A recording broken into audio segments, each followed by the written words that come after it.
All right. Thank you, Teresa. We'll call to order the Town of Hilton Head Design Review Board meeting for Tuesday, June 22nd, 2021. Teresa, are we in compliance with the Freedom of Information Act? Yes, sir, we are. That's excellent. Would you please call roll? Certainly. Miss Lippert? Here.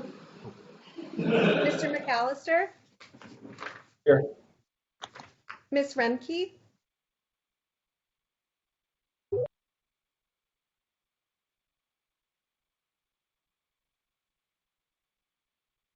Miss Remke, I do see you on the screen. You seem to be unmuted as well.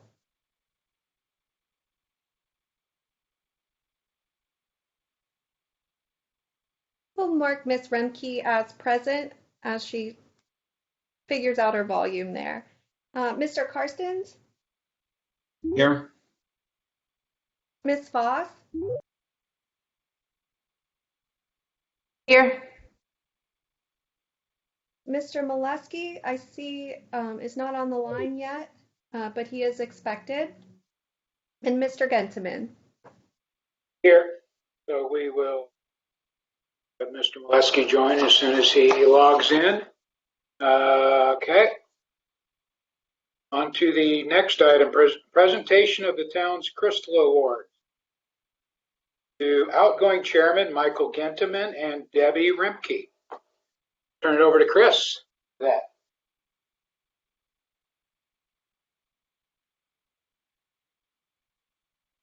Thank you, Mr. Chairman. Staff would like to wish you all the best and have a couple of words. Would like to say a couple of words just in thanks. Michael, you will be greatly missed by staff and I think the rest of the DRB. I often find myself searching to put staff's comments regarding architecture into words, but you always are able to label the concern, identify what is wrong, and advise what needs to be changed architecturally to correct the problem. I think that comes with experience, and you've been very generous with yours. As chairman, you have been meticulous yet concise. You make sure that all parties, the staff, applicants, board members, and the public involved are heard. You listen intently and are sure to take notes of all board members' comments and tie them together so carefully at the end of this discussion for both applicants and staff. You never take yourself too seriously, which I think helped to put applicants at ease. That same demeanor helped you work with other board members to build consensus and, when unable, acknowledge other options. Michael, staff thanks you for your time, but most of all for your talent. Thank you so much. A round of applause. Thank you. Thank you. Yes, let the record show I'm blushing on the inside. So, Debbie, the DRB asks a lot of all its volunteers, and you have been so generous with your time and insight. Debbie, often the reviews. I'm sorry. You serve to anchor often technical reviews and reality. With all the professionals on the board, reviews can sometimes not take the broader picture into account. But you would bring those discussions back around to the ultimate goal. Debbie, thank you so much for your service on the DRB and to Hilton Head Island. And a round of applause for Debbie.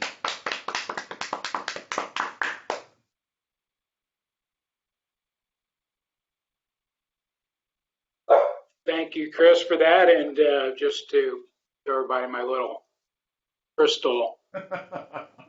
That's great. It looks good. My little crystal tombstone had it right here on my desk. Also got a letter from the mayor.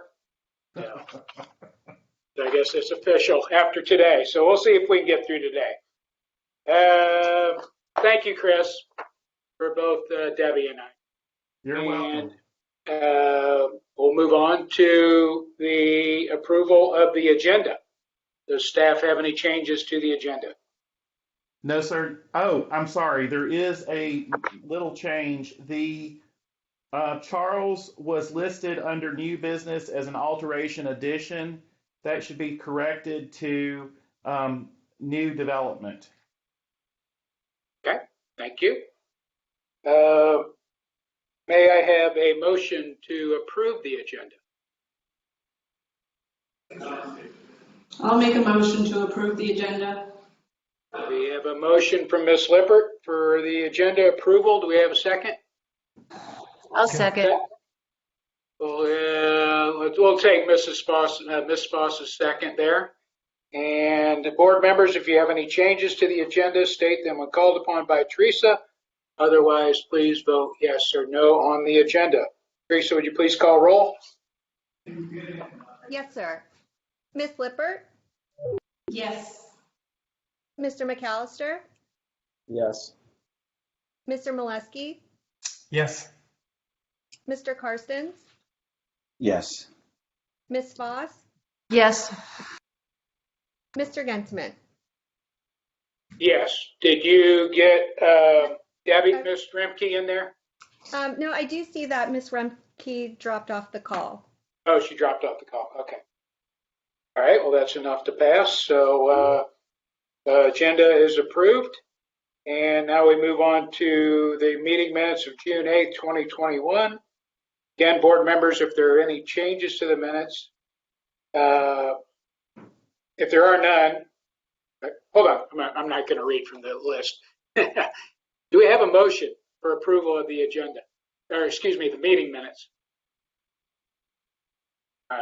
Make a motion to approve the meeting minutes of June 8th, 2021. All right, thank you. We have a motion from Ms. Foss. Do we have a second? I'll second.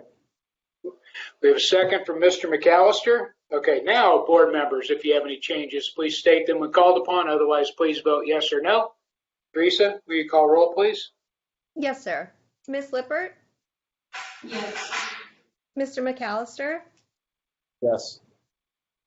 Ms. Remke,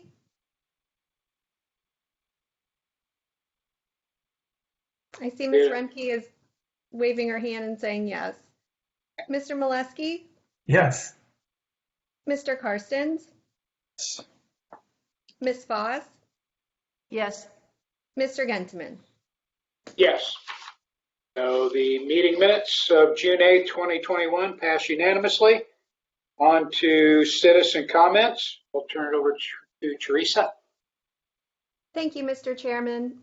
Public comments concerning agenda items were to be submitted electronically via the Open Town Hall portal.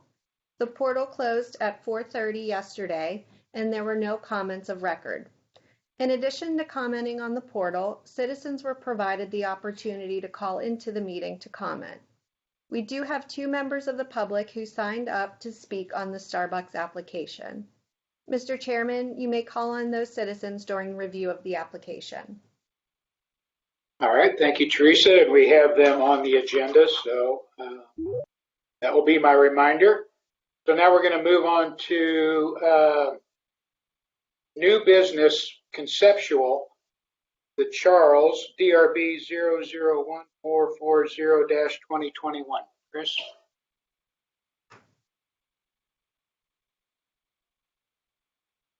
Thank you, Mr. Chairman. Give me just a minute.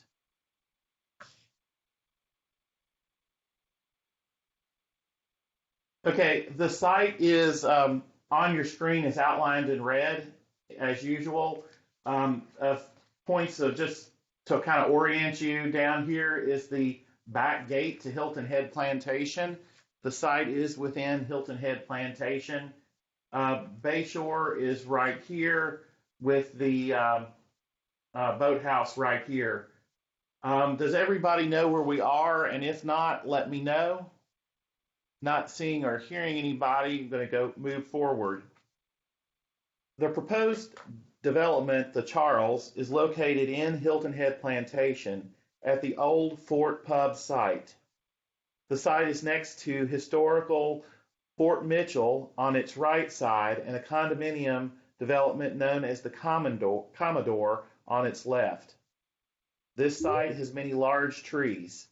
At the entrance to the existing restaurant sits the largest, a 32-inch live oak tree. The proposed building has been pulled back, respecting the 32-inch live oak, and site amenities have been located between the building and the creek. An alternate plan with a 4-story building, 6-unit wide, with covered parking on the street side was considered, but reduced the green space and left less space on each side of the building. This plan was subsequently rejected by the developer. The additional green space of the submitted plan helps to mitigate the taller building. Additionally, the building steps down on each side to be more sensitive to the surrounding sites development. The parking under the building is lowered and the ground raised at the porte-cochere to help hide the parking on the site. The building complies with the design guide suggestions of a heavy base, a middle, and a lighter top reflected in the proposed color scheme. The proposed building's architectural detail is less residential in scale and appearance and not in keeping with the surrounding properties. For this reason, staff does not recommend approval. Okay, we're going to look at some of the surrounding architecture. This is I believe the Commodore on the upland inland side, the parking lot side.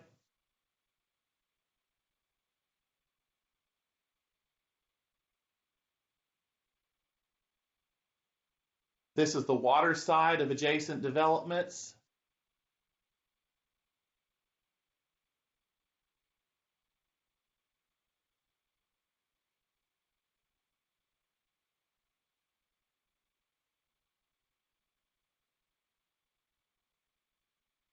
I'm sorry, there's a real delay here.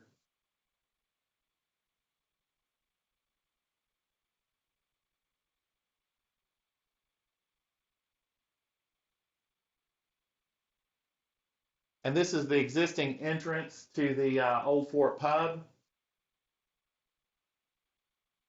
This is the proposed site plan. I'm sorry, this is existing conditions. So the Old Fort Pub is on the far left.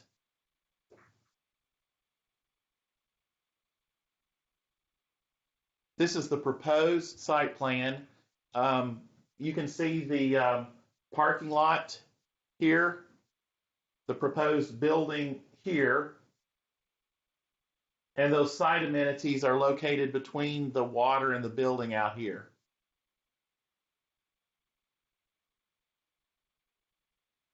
Tree protection plan.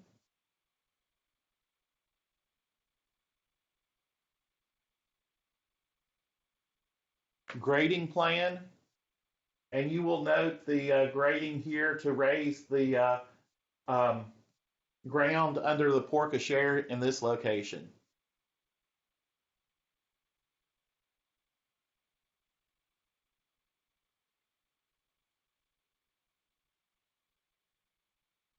This is the parking level plan for the building.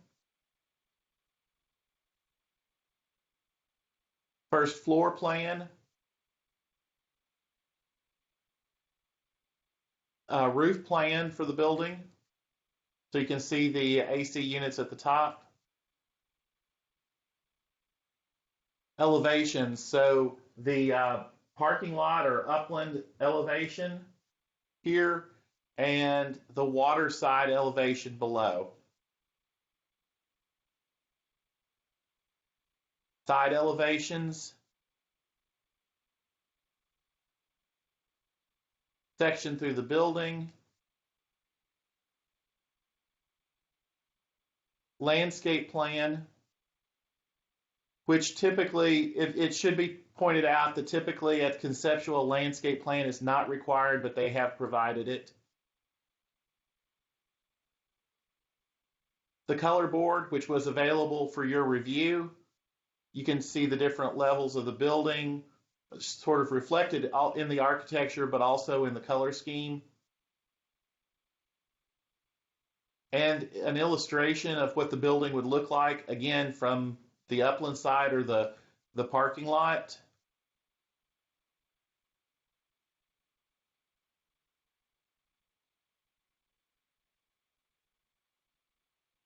And the water side. And that concludes staff's presentation.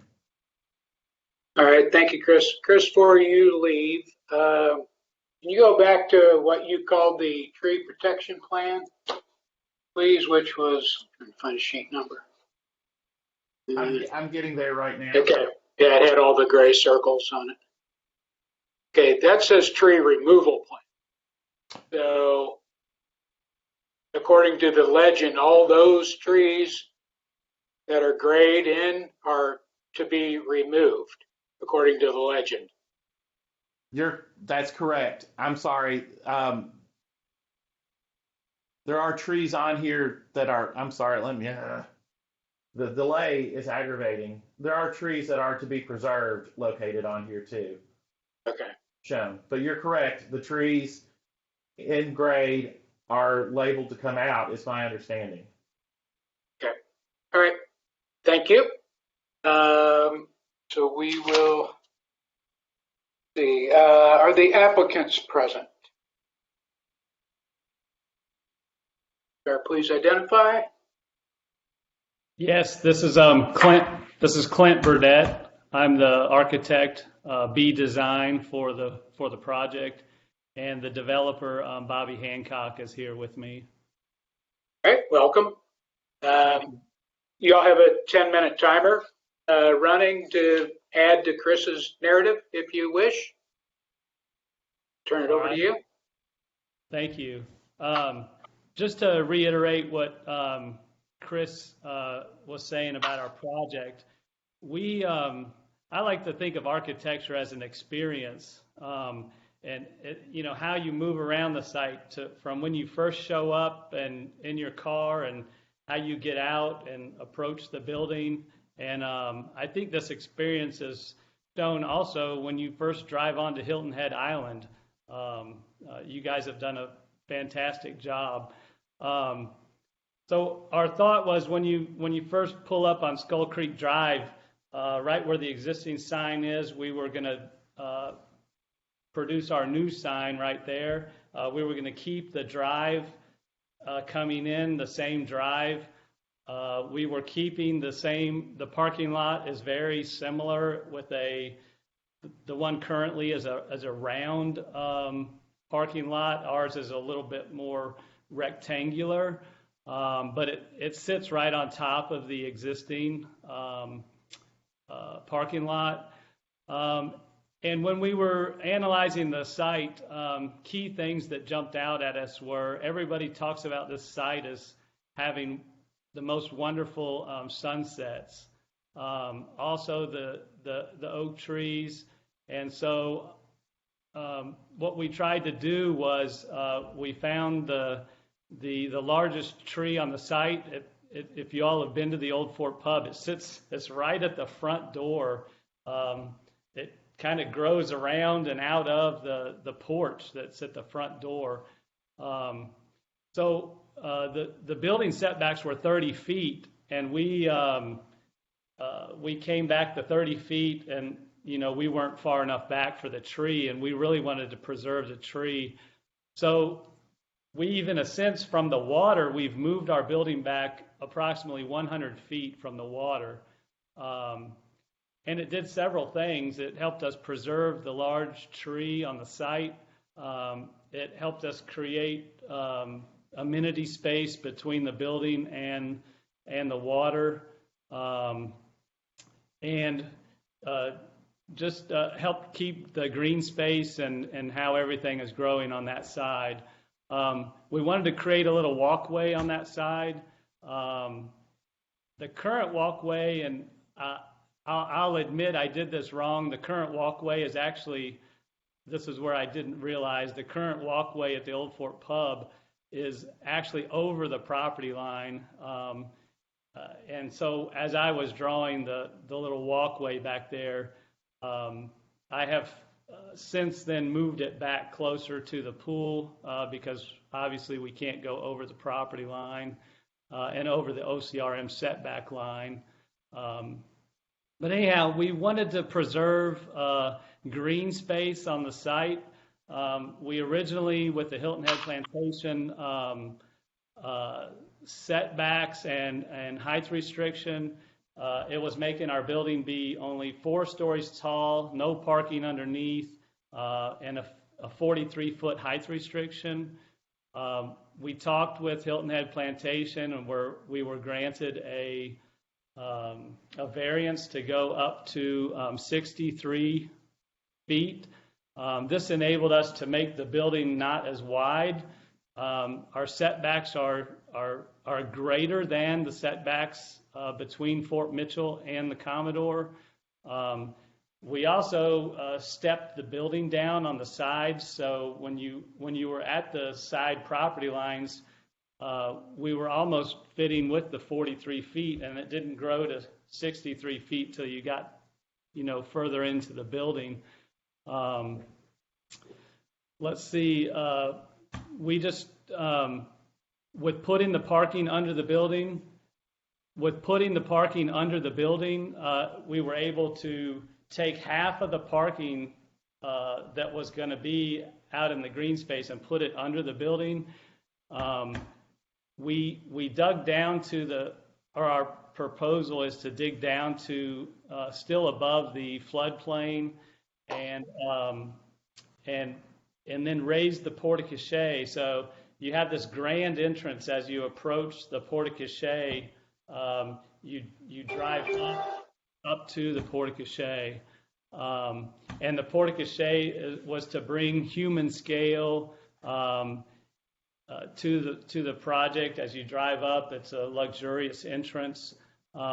We also, and working with the management group, I had originally drawn a dumpster location on the site, and which we really didn't want to have, but the management group said they work with the trash collection on Hilton Head Island, and so what they do is we have a trash chute in the building, and the trash is collected on the parking level under the building, and whichever day, Tuesday, Thursday, whatever day it is, they will roll the trash out to the front, and the trash trucks can pick it up. This helped us, to me, improve the look of the exterior. Again, we tried to address the residential look to the building with the height, with putting the residential windows with the little shed roofs and decorative brackets underneath. I will agree the staff had made a comment about the elevation on the water side. We could put some more elements on that side. Keep going, Chris, on this side here.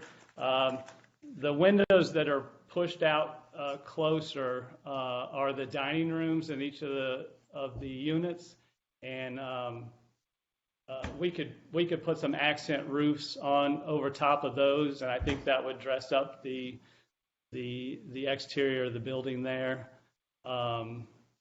We're very excited about this project. It's 22 units.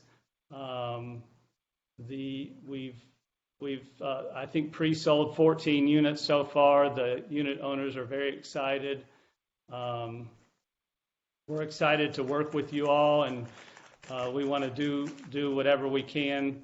We're working with Hilton Head Plantation as well. We submitted to them and received preliminary approval, and we've now submitted to them for final approval. And again, we're very excited. There's probably more I could say. I don't know where my 10 minutes is. But we would request a conditional conceptual approval. We know there are some things that we need to correct that the staff has recommended, and we were willing and would love to work with you all to correct those things. With the conditional conceptual approval, this could help us move forward. We also, just as another note, we hired an archaeologist. He did a archaeological study on the site and found that there was no, we've sent it on to SHPO, and some of the archaeological sites are actually on the other side of Skull Creek Drive, and also, of course, Fort Mitchell to the north there. So we feel like we've been doing our due diligence, and again, we're very excited, and would like to hear your comments, and maybe I can reply to some of those. All right, yes, please hang tight, because I'm sure everyone will have a question or comment for you. So let's run through the order here. We're going to start with Mr. Karsten. All right. Thank you, Chairman. Clint, Bobby, I certainly appreciate the considerations you've made to date in regards to shifting the building back. Obviously, residing in part of the parking lot, the existing parking lot, helps out a tremendous amount. Also, the kind of the stepping down of the building on the sides, I certainly agree with that, and I think that's a great consideration. I will talk briefly to architectural items that I'm noting, and then I'll hit on some of the site stuff, which I'm a landscape architect, so that's a little more of my zone.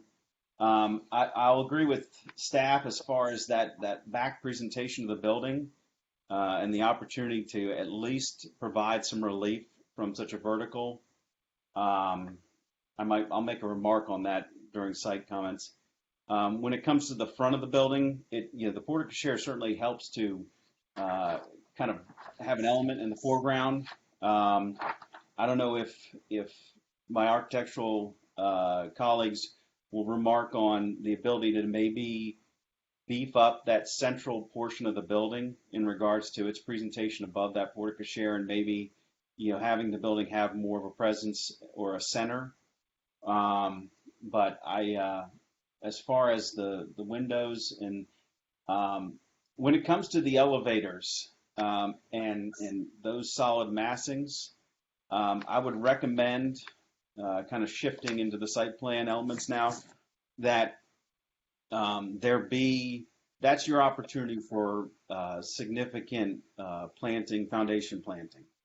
Knowing that the building is dropping away into the parking and that you're raising up at the porte cochere, those stairwells and elevation, there you go. Chris, you can go back one. There. Nope, go back. Might be on delay. But those two tower features that are on either side give the ability to kind of bring down the scale of those through some taller planted material or some smaller evergreens. I'll echo staff's comment in regards to having shade trees or canopy trees, within the parking lot versus the palms. Palms are a nice accent at the porte cochere, but once we move away from that central mass of the building, I think that there's going to be some canopy that's removed, and that we really need to make sure that providing some foreground in some canopy trees will certainly help the presentation from Skull Creek Drive, and it will also it'll kind of help soften the parking lot in general. And you've talked about your approach to the building. Certainly, if Hilton Head is all about our shade trees in our parking lots and the overall oak canopy. Yes, the stormwater, planting that with native grasses will help to kind of restrain kind of a maintenance area, and it will also, sod is kind of, it takes a lot. It takes a lot to keep up sod, and the areas where you can reduce sod helps out with your maintenance and overall, just the chemicals and associated maintenance with that. Knowing that there doesn't need to be that buffer between you and the Fort Mitchell site, I'm certainly in favor of planting back some canopy trees on that edge. But I'll be very cognizant of, that southern boundary. You're going to want to make sure that's a healthy buffer between you and, I don't know if it was the Commodore or the multifamily building to the south. You're going to want to make sure that, what's that? Yes, it was the Commodore. Okay. Yeah, I'll say that along with that existing vegetation, unless there needs to be fire access on that side, I'd say that might require some beefing up. I understood the question or the comment about trash service. That's come up in a couple properties recently that, it's just part of the functioning of the building. So understanding the trash chute and how that's going to be wheeled out and not needing that as a site element out front. Parking under the building is always great when you're able to take advantage of that. I certainly appreciate that fact of the site plan. And then the backside. Clint, you mentioned revising the pathways. What was those pathway materials going to be, considering that there's a lot of boardwalks and such out there, and obviously the buildings are way up on that back line. What were some of the materials back there? We were thinking of a mixture of like a shell concrete and a wood walkway.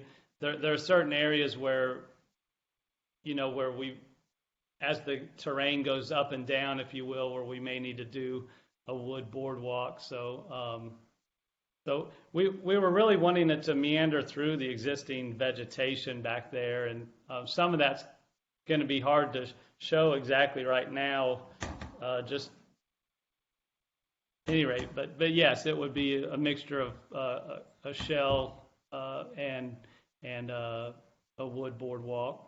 Okay, is that circular feature meant to be like a deck feature there?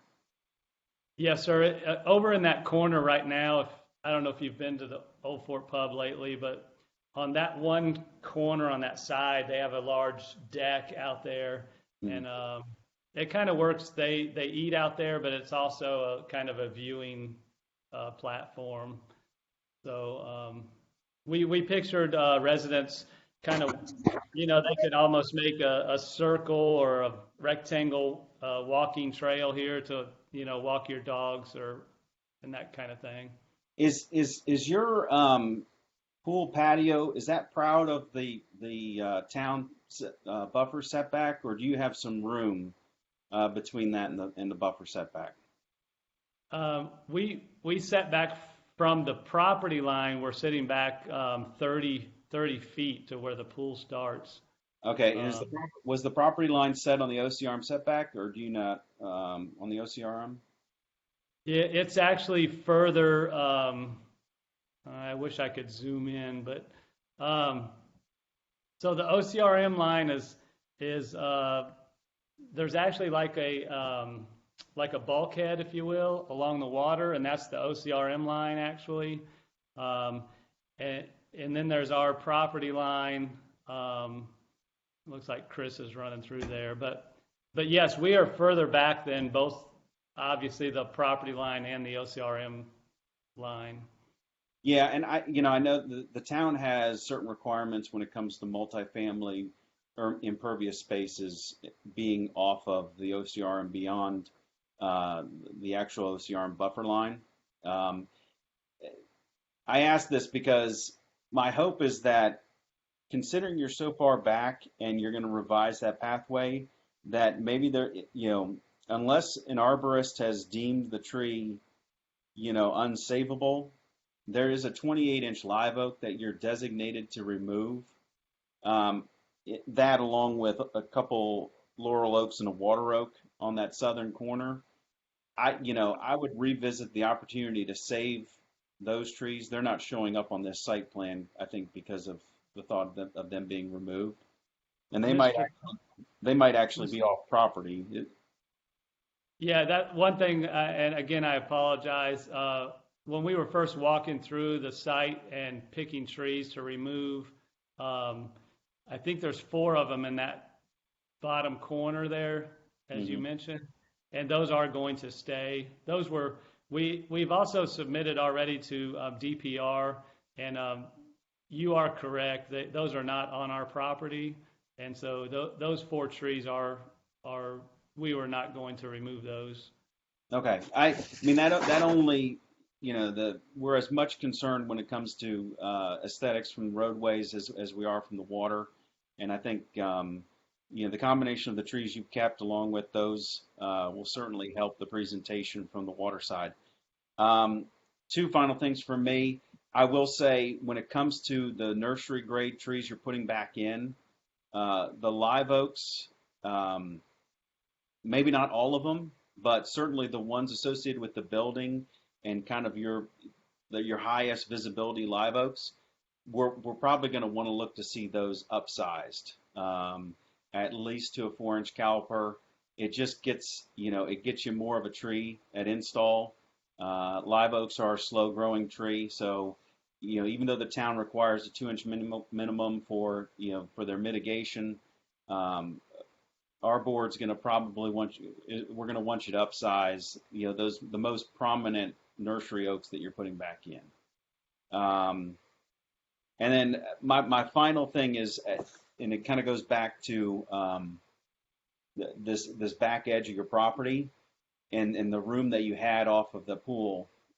What would help from a site standpoint, if you're able to shift that pool further towards the water, considering it looks like you're placing it relatively at grade. I think it would give you an opportunity to either step the building or at least have a feature between the building and the pool area that would help in kind of stepping down the scale at there. I look at the rendering and, you go from pool deck to lattice and straight up. If the pool was actually pulled forward towards the water, it would give you an opportunity to either have a planting area or some feature or something not obscuring those lower level units, but at least something to separate the pool deck and that flat hardscape from the vertical components of the building.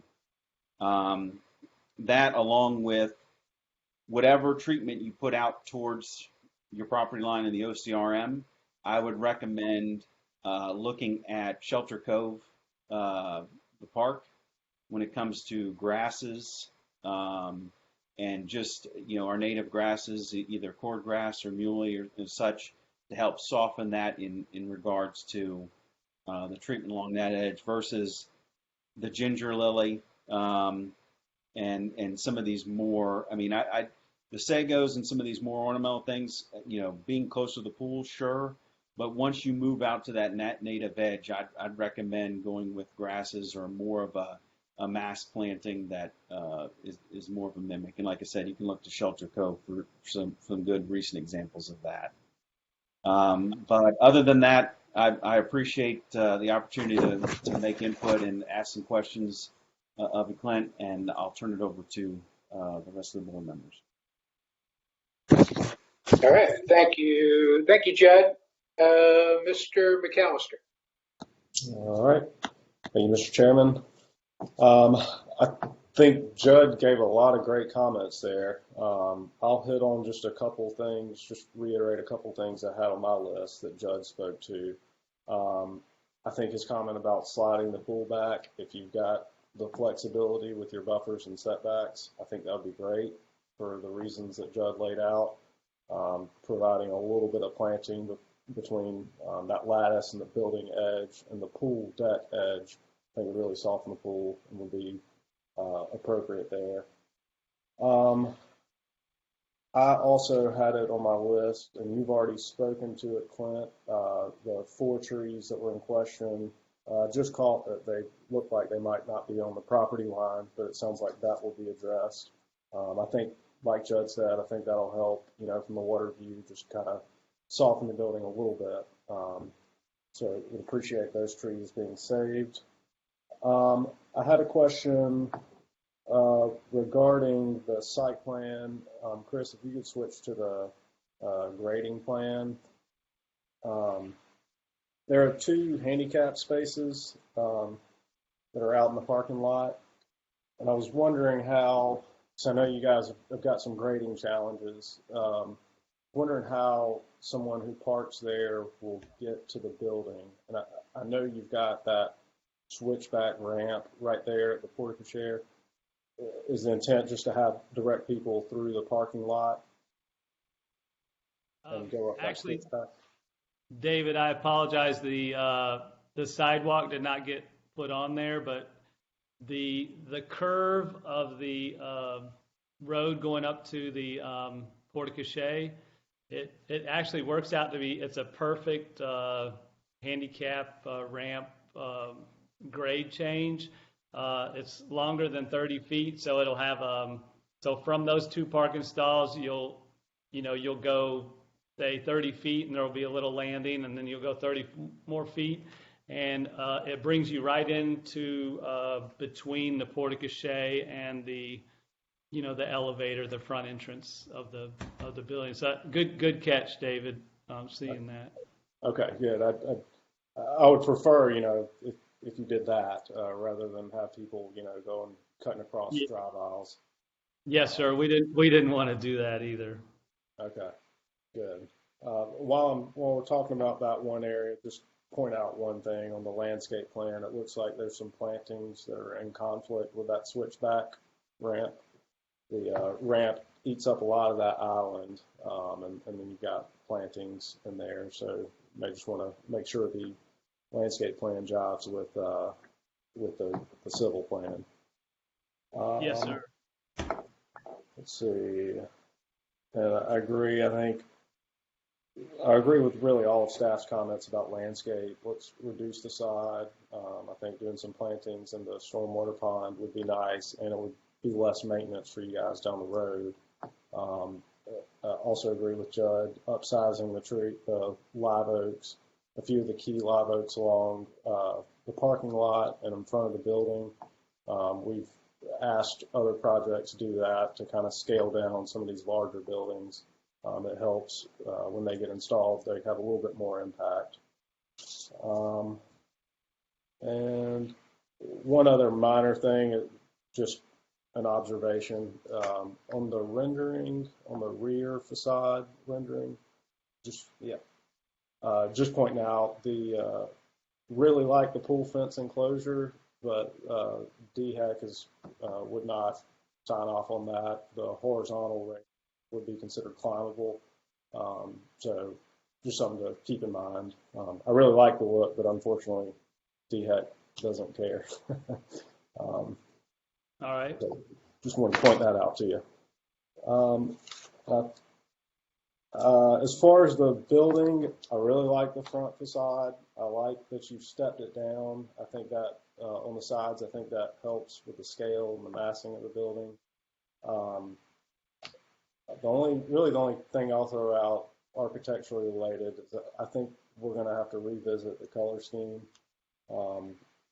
And on the Hilton Head and with our board, we have an aversion to black and white colors, and I think a lot of this is going to read as pretty high contrast. So I think we might have to reevaluate some of that when we come back at final. But we'll see what other board members have to say about that as well. And I think that's all I have on my list. So, thank you. Thank you, David. Ms. Stoss. Thank you.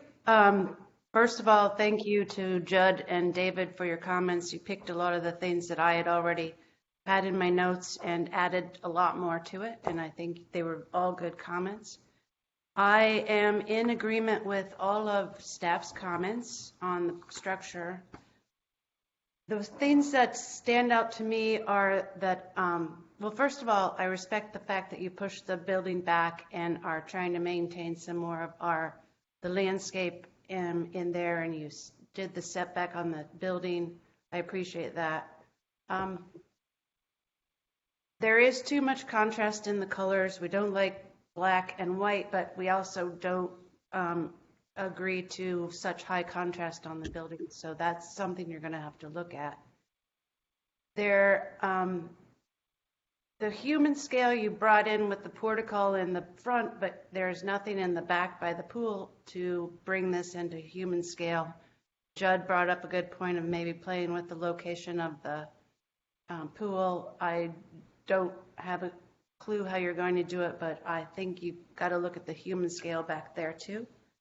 Our design review guide actually says that all sides of a structure should be given the same design consideration as the entrance or street facade. So not only does the back not go well with the front, neither do the sides. So I think we need to work on bringing the front details to all the way around the building in order to make this a unified building. What else was I going to say? To me, the front is nice looking, but it looks more like a hotel to me, and doesn't, as Chris said, have any residential, as much as a residential feel as the neighborhood deserves and is like. So I would see that change a little bit. I'm also not feeling an island character as Hilton had island character in the design of the building.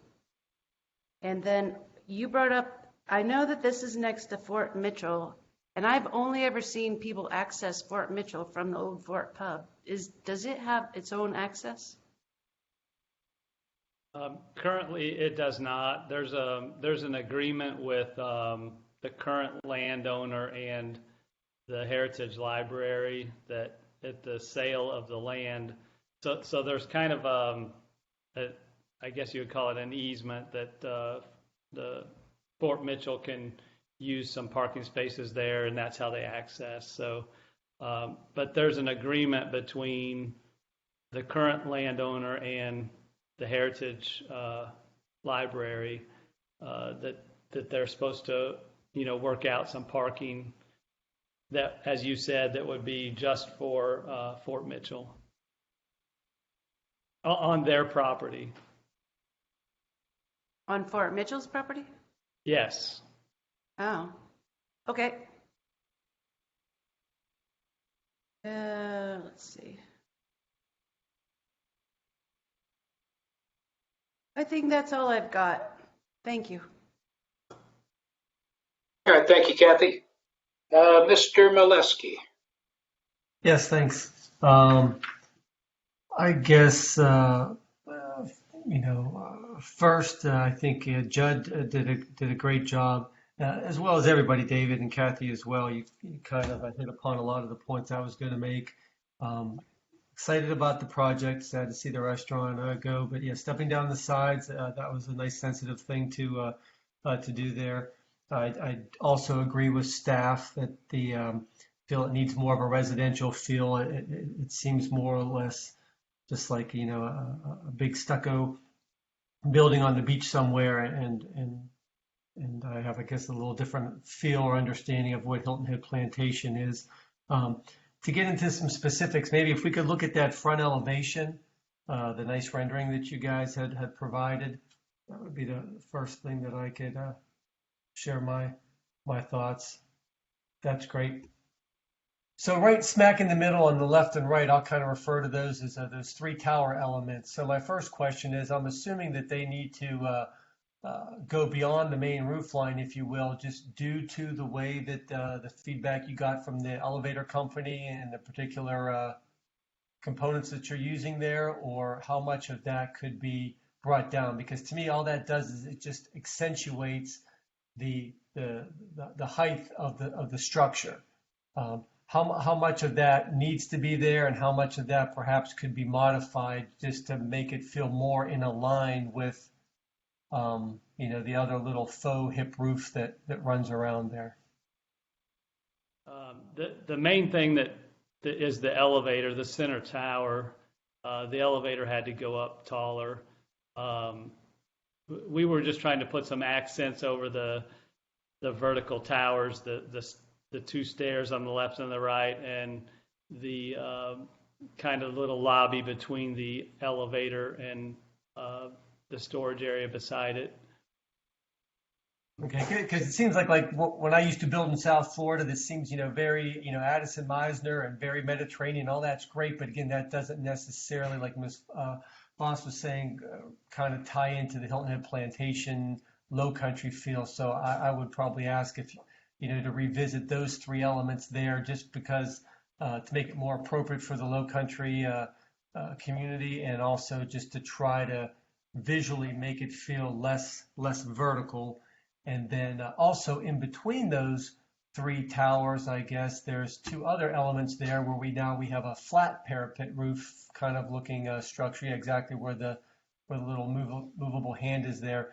I'm assuming that you probably have some mechanicals up there that you're hiding, but perhaps if that sloped roof line just continued across there instead of again accentuating that vertical face, visually that might help make the building look more horizontal and less vertical. Would be a little study, I guess I would throw out there to you.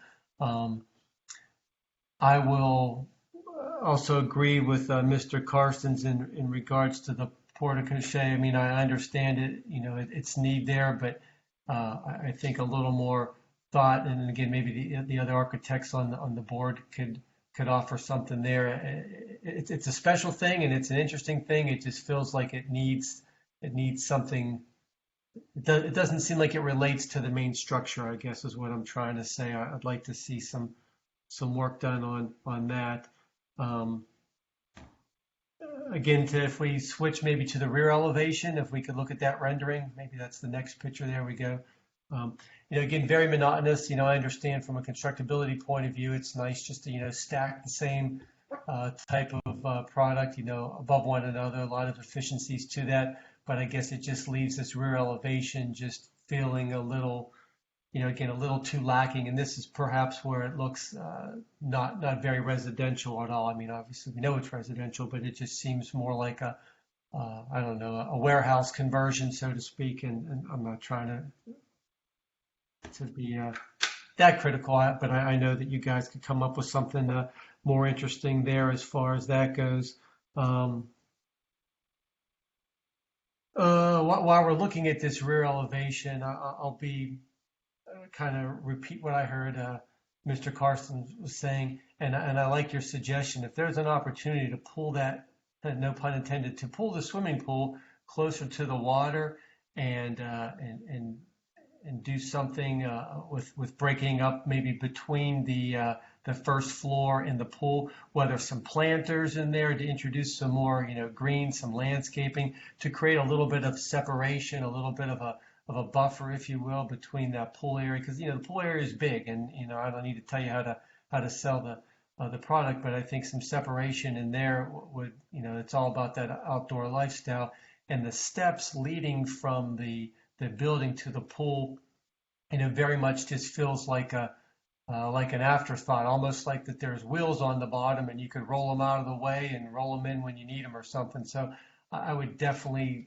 like to see a more of a grander transition from the building down to the pool that steps out and maybe is flanked on the left and right with some planters just to take advantage of what we're seeing there, because again, this will be a highly visible building from the water. Maybe if I could get you just to go back to the front elevation, I'll throw a couple 2 cents at this. So I guess where the elevator shafts are on the left and right, where we have those large white, again, vertical rectangular elements right there. It almost seems like there's a placeholder and there should be a little arrow pointing saying, hey, we're working on coming up with something here. And again, I don't know if that's something would be a bronze Bahama shutters or something on there to break that up, or if that looks too dark and heavy. But something of interest in there just to help with that. And even back to David's comment with the contrast and the black and white and all that kind of stuff. Perhaps adding like an Ipe type of wooden handrail on top of all of the, if that's a dark gray powder coated railing, maybe that adds a little bit of warmth. It adds another little accent color. It accentuates more of the horizontal movement instead of the vertical movement, perhaps on the front and back.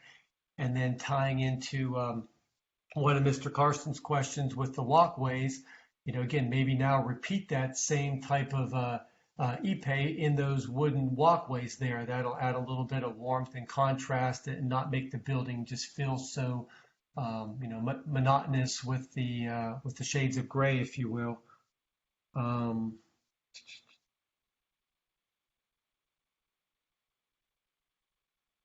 I think those are all the main things there that I wanted to share. I appreciate you giving me the opportunity to share my thoughts and keep on going at it. It's going to be a great project. So thank you for listening.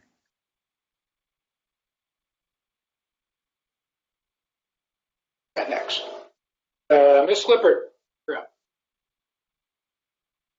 Thank you. I agree with all the comments the board has made, so the staff comments in their review. If Chris, if you could bring up A2.1, the front and back elevation, I think I'll kind of start there and then go to a couple of the other sheets. I think some of the really good comments, I think it was Judd who commented on beefing up this sort of center entry element of the building potentially. And then I think Mr. Molesky just made a really good point about sort of what is adding to the verticality. I definitely appreciate that you step down the building at the ends. I think that helps a lot. I think, I know they've been referred to as the elevator towers. If I'm reading it correctly, they seem to be stair towers, so don't have any overrun requirements. And if in fact those could be brought down to the mansard roof or even below the mansard roof, I think it would help, especially knowing that typically you'd be at a 43-foot limit, you're 20 feet over, while approved by Hilton Head Plantation. I think doing anything you can to reduce the feel of the verticality on this building is going to help. And I think there's just a general study of scale that maybe still needs to happen. I'm going to, while I'm not making these conditions, I'm going to give you some examples of how I think some of those scale studies could happen. I think reviewing the scale of the brackets, to me right now, they feel too small. Looking at roof slopes, for instance, porte cochere, bringing the roof slope potentially down versus on the mansard roof, just by virtue of perspective, I think you're barely going to see that roof, potentially making that yet steeper. I realize it's already a 6 and 12, but whether, even if it's just a little bit more height on that, I think that'll help to actually let it feel like it has a roof. As far as the two flat parapets, I completely agree both with staff and John. I think those can just disappear and let the mansard roof continue on through in order to sort of not add to the verticality yet more. I think, still staying on that front elevation, I think the porte cochere does start having that human scale, and I think bringing more trim bands, whether that's a water table line or things like that, will help be more welcoming. I'm going to put this as a side comment. Personally, I don't know that this wrought iron gate to me would be welcoming. So I've come to this beautiful site, see this nice building, pull into the porte cochere, and all of a sudden I feel like I've gotten to this very locked, but that's not a board review comment per se. It's just something to maybe ponder, or whether that continues this welcoming entrance sequence that you've talked about and are creating with meandering pathways and landscaping and things like that, of whether that's really the right sort of front door element to keep there. And just kind of see what other items I had noted. On the back elevation, and I pondered this and looking in a way at the next page of the side elevations is where just something to review of how can you get these, I see it's post-tension concrete slabs, you know, and you don't need much thickness. How do you maintain those beautiful views of the sunsets and yet add a little bit more low country vernacular to it? Something to maybe study is how you add some soffit conditions. It'll also help these roof cantilevers, because if you do go in the direction of soffits, again, it's basically adding some stucco trim or different material trim. It's not blocking any of your views, so I think you're still achieving one of the biggest criteria, which is the views. On the side elevation number 1, I think it points to how that mansard roof ending at the tower, to me, looks like an unresolved termination of the roof. On the front elevation, I also don't entirely love it, but maybe that's another item to just review on how that added sort of turn of that mansard roof coming onto the tower, but stopping short of the tower at the top, but yet projecting on the front. It feels a little unresolved.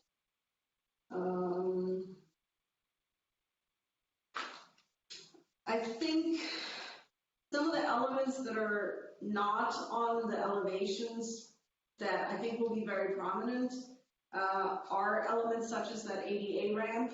It'll completely change what your perception of the porte cochere is. If in fact you have guardrails coming up from a ramp that's coming up to that level, it'll go and essentially cover your water table of the porte cochere. So that's important. I completely agree. If there's any way you can push the pool towards the water and add the landscaping in between,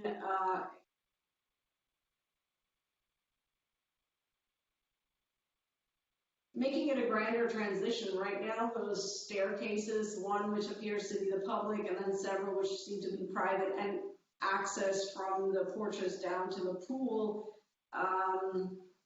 they do feel very much like a sort of add-on stair rather than integrated into that transition, and how going a little bit more of a grand staircase and a lot more landscaping in there.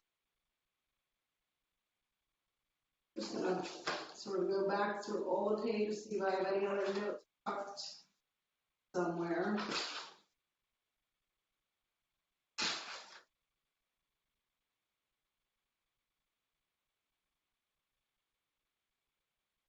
Just some comments, as I'm sure you're aware, final we'll need to see light fixture cut sheets and things like that. On A 1.4, which is the roof plan, I just wanted to confirm that I'm understanding this correctly. The actual hip roof or is just moved off down from the drawings, just for clarity to understand the mansard roof below. That's a question to the applicant.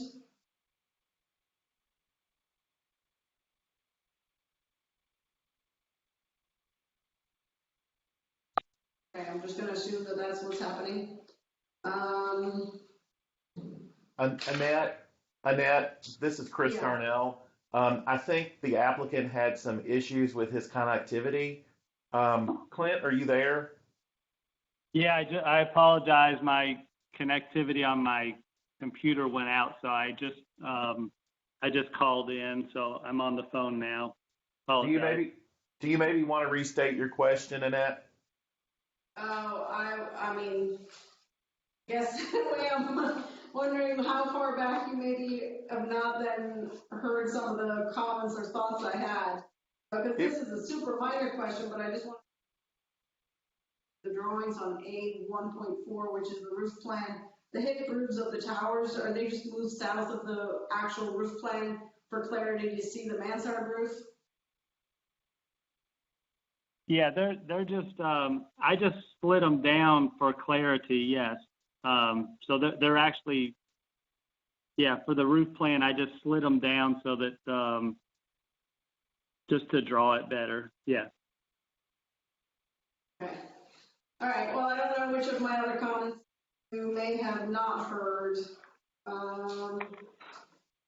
But I think there's a fair amount of scale and detailing study and low country vernacular, because I completely agree. To me, it feels more detailing than a low country detailing. But I do appreciate some of the efforts you've made to maintain some of the landscaping and stepping down on the side. I completely agree, black roof needs to be reviewed. The white is probably too white. Looking at that black roof and going maybe a dark bronze. So those are my comments. Thank you. Thank you. Thank you, Annette. All right, Miss Remke, your second to last ever project. You're up. And you're muted.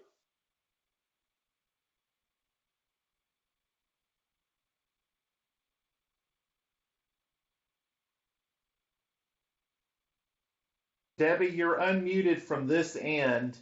Are you Okay, unmuted can on you your? hear me? Yes, ma'am, we can hear Can you you. hear me? Okay, thank you. This is a very nice project. I agree that the colors, the deeper colors should step up to a lighter color so that there's not so much contrast on there, but I like the colors. I like the front of the building. It doesn't remind me of a hotel, although I'm not crazy about those panels that are, I think, on the stairwells. So if we could put something there, whether it is bimini shutters or something else that kind of breaks up that long piece of plainness there, that I think would help a lot. On the back side, it does remind me of a hotel.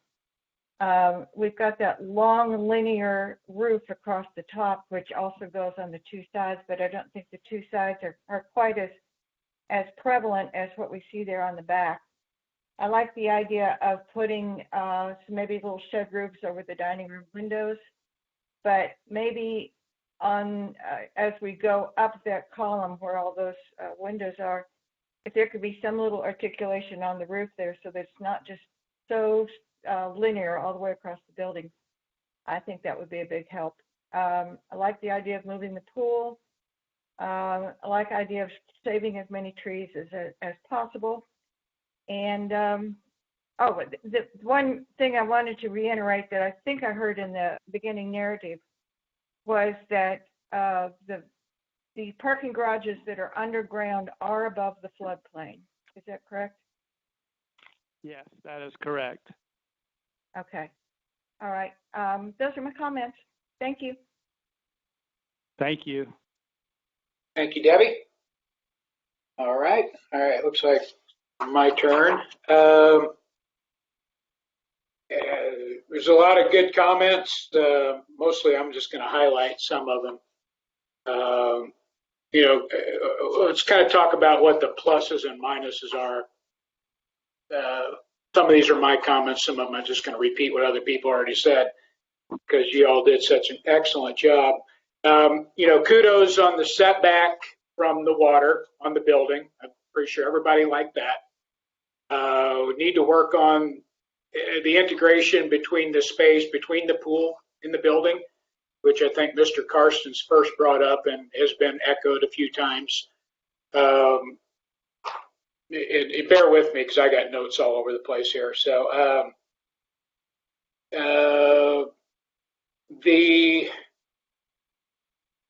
let's go to, Chris, if you could just put up the elevation sheet A2.1.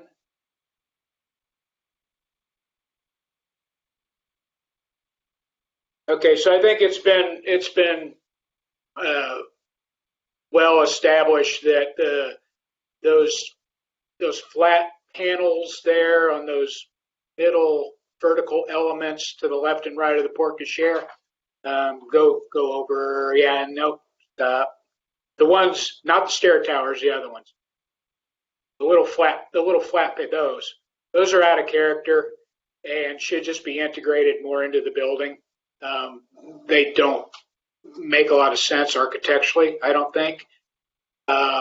So that came up on more than a couple comments. The stair towers need to be relooked at. The mansard roof practically does nothing for this project. It's so high, it's so small, I don't think you'll see it. My comment is I think this building is a story too tall. The base, that top floor should be roof, basically, and it could have dormers in it with apartments in it or something like that. But 5 stories above parking, I believe, is out of scale. Hilton Head Plantation. So my comment would be you need to do something different on that entire top story. It's my opinion. No one else really brought that up, but if anybody would like to comment on that after I'm done, feel free. I'm gonna make I read your story that came along with this on the name, and I'm not being mean here, but I'm going to be blunt. I think this is probably as un-Charles Frazier of a building as you could do. It's too big, too tall, too wide, does not integrate into the landscape. The colors are wrong. And in addition to a lot of the other comments that people have brought up. There's nothing low country about this building. And again, I'm just being blunt, I'm not being mean. But there's no details around the windows, no details around the doors, the entries. The roof is wrong. It's not low country. Mr. Molesky, I believe, brought up the word Mediterranean, which is closer, I think, of a description. But this is definitely not a low country building. So it needs some work. You can do a stucco base, but an all stucco building this tall is oppressive, I think. If you wanted to add some interest and texture, you could do a stucco base, kind of, you look at the top, which is the front elevation, where the dark gray kind of stops, the stair tower. If that were your base and that were stucco and everything above it were hardy siding or something a little softer with a little more texture, I think that would send you in the right direction. And again, the roof needs to be brought more into play because right now that roof's not doing anything.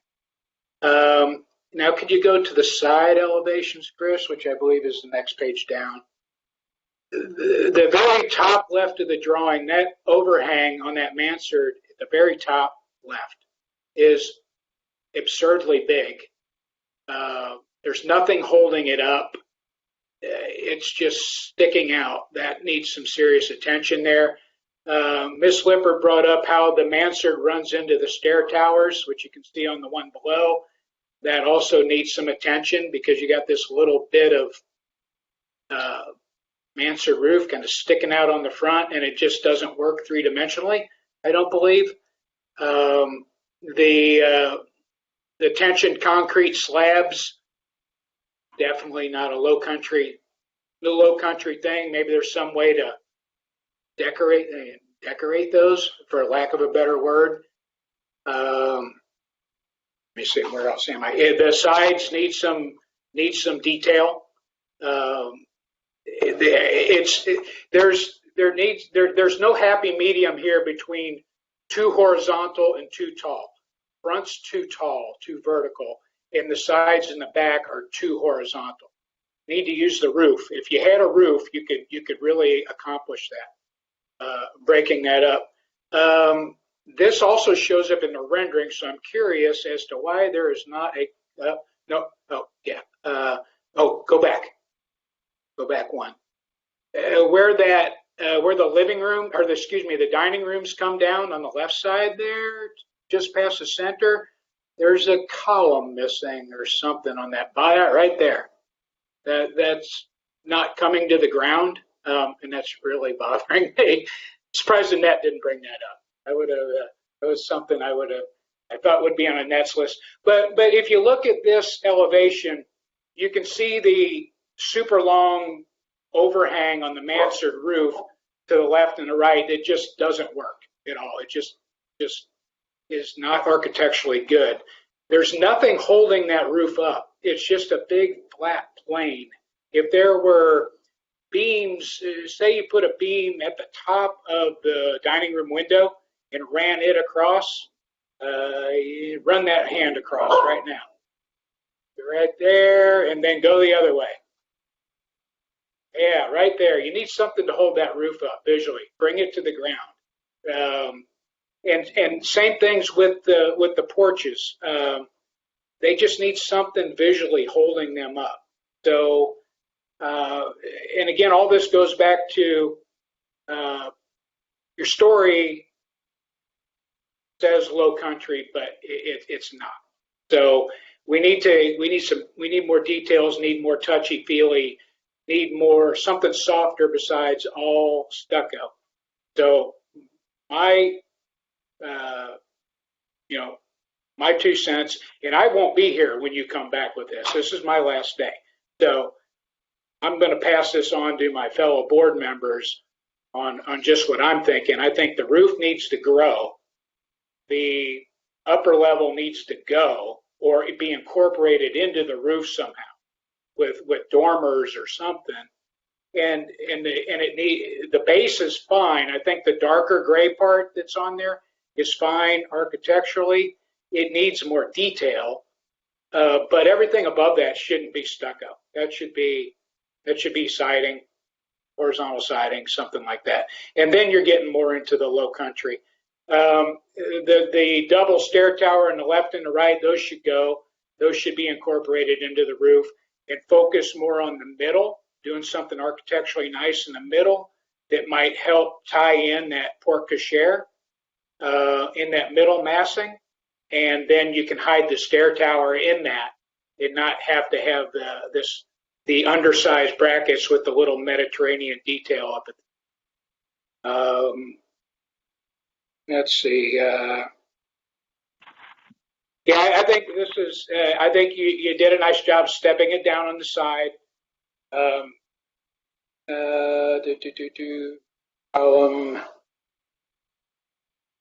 Express the beams and the ceilings of the porches. You already addressed you had said Hilton Head Plantation is going to grant a variance on the height, so that was one of my questions.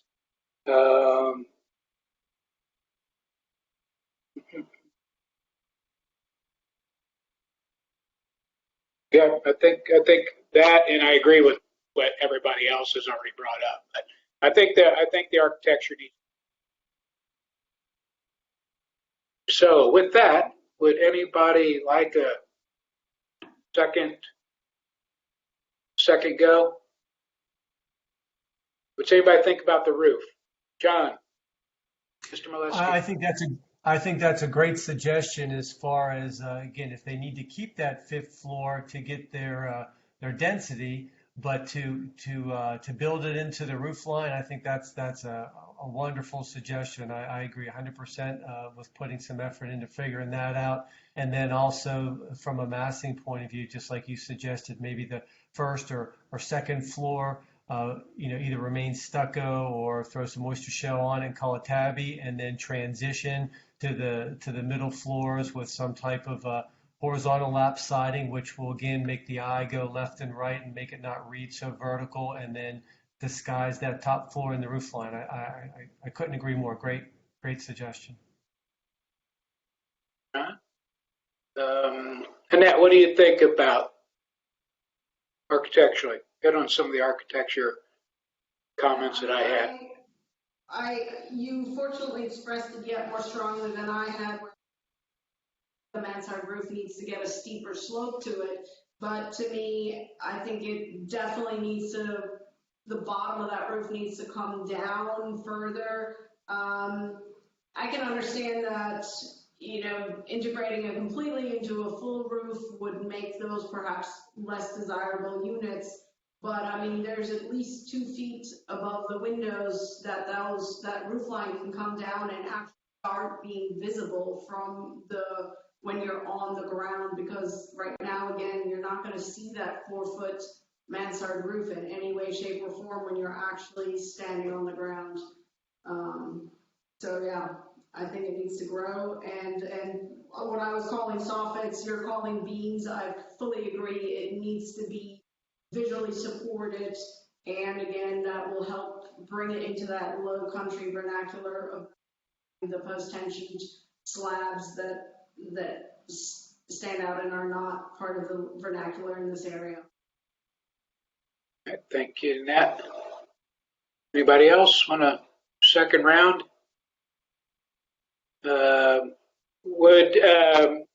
Since this is a discussion, Clint, do you want to reply to any of that? I'm just taking in all your comments. Sounds like you want us to work on it, and we will. Yeah. Yes, this is concepts. So it's this is the point where it should still be fluid enough to make changes. So and again, you won't have to deal with me next time. I won't. Like Miss Remke and I are retiring after this session, but all these other people will be carrying on the thread. So I thought it was important to get their feedback on all my and don't take them as like I said, as mean criticisms, but I'm just trying to float out there, in a somewhat blunt way on how I think the architecture needs to be readapted a little bit. But I think the site plan works. I still have questions on how many trees are coming out on that tree removal plan, but I'll let David and Judd address that next time it comes back. But it looks like there were a lot of trees coming out in spots that it didn't look like they needed to come out. If you were keeping basically the same parking lot, just changing the shape of it a little bit. Anybody else follow up? All right. So here's what we have to do here. I've been informed, even though staff is recommending denial, that at the concept level, we cannot deny the project. We can only, there's a couple ways this can go. We can approve it with conditions. We can approve it as is, or there can just be no motion, but there cannot be a motion to deny. Does that make sense? So basically, I think we got three possibilities to go here. Mr. Chairman, Chris? Mr. Yeah. Chairman, could I just correct a little bit? Okay. This needs to be disposed of in some way, either, like you said, approved with conditions, or there could be a motion to approve and it just not get a majority. So then in that way, the project would just have to come back for approval. It would not get an approval. In other words, you would not be denying it, but your vote would not approve it. Okay. But this is coming back anyway. I mean, this is only concepts. So this comes back regardless of what the approval is, right? Yes, sir, that is correct. Whether or not it comes back as a conceptual review or comes back for final is determined by this vote. In other words, if there is a motion and to approve it and nobody votes for that motion, it does not receive a majority, then they would have to come back for final. The other option would be a motion for approval and then a vote taken, and that motion passes, then they would come back for final. Okay. All right. All right. Does that make sense, everybody? Everybody have any? Because it's I think it's in a. Oh. I'm sorry. Go ahead, Chris. I'm sorry, Mr. Chairman. The other option is that the applicant could withdraw at this time if they wanted. Okay. All right. So I would think, and again, for those of you that haven't been through this process, I try to listen to what everybody says and get a feel for the vote, but we're not in a denial situation. So if someone makes a motion to approve it as is, we vote for it, it can come back as is with just more details, the lighting plan and all the other stuff. Hold on one second, John. If we approve it with conditions, there's going to be a really long list of conditions. If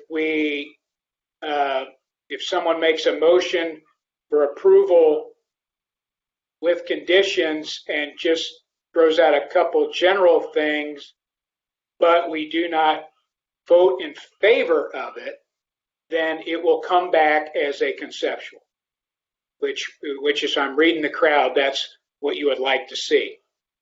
Give me a hands up if you'd like that, to see this come back as a conceptual before it comes back as a final. If we have a majority, all right, so that'll be the majority. So, all right, so John, go ahead before we call for a motion. No, I'm sorry. That's all I was going to say. I think based on everyone's comments, and especially with the roof line and finishes and all that, that seems like too much to come back at final and then us be in a position where, it's really the first time we're seeing this all over again and have to be in a position where we're either approving it or denying it. I would like to see it come back again as a conceptual. But okay. You already addressed that. Thank you. Okay, so we'll make a motion for approval with conditions, but we won't go through all the conditions just for time purposes. And then you just choose not to vote in favor for it. You vote nay. And then if the nays win, this will come back as a conceptual. But may I just get clarity on this?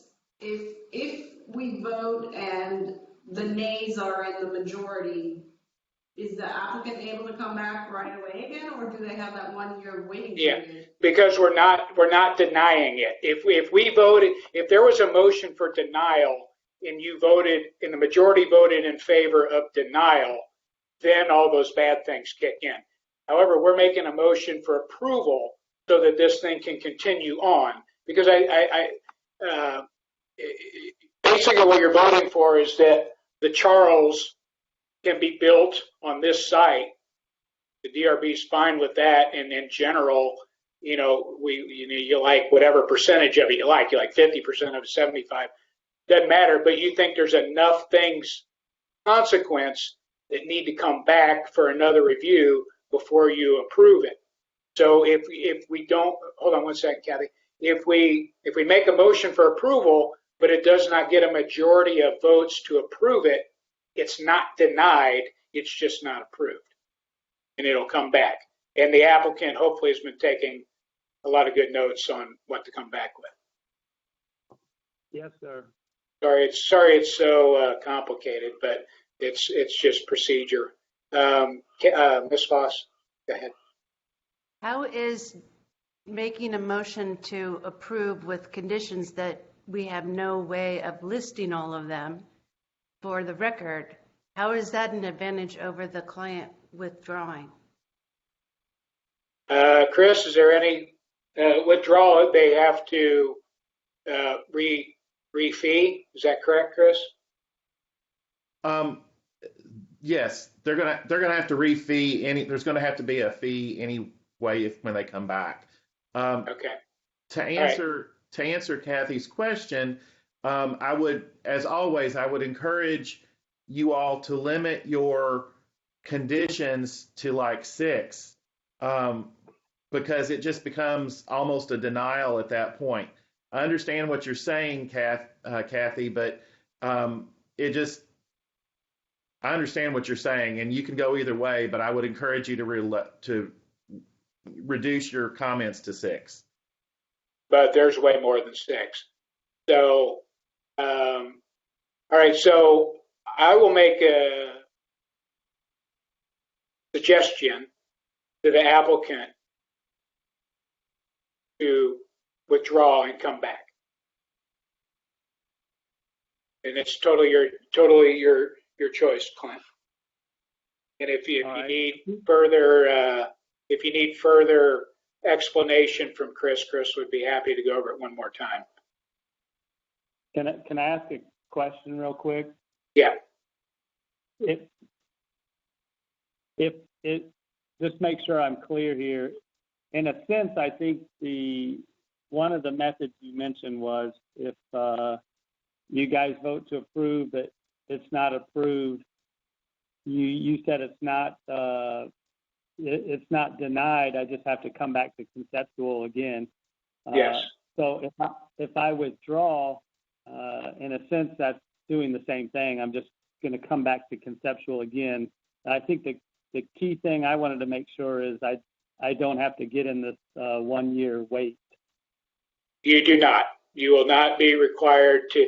The only way the 1 year wait is in effect is if we were to make a motion to deny the project and that was voted yay by a majority. But we are not, due to procedure, we're not allowed to deny a conceptual project. There's only withdrawal or approval with conditions. And you won't get the approval or the approval with conditions based on the show of hands. So the simplest thing would be to withdraw and just sharpen your pencil, make some changes, and come back at your next earliest availability. I'm looking. Give me 1 second. I'm talking with the developer here. Okay.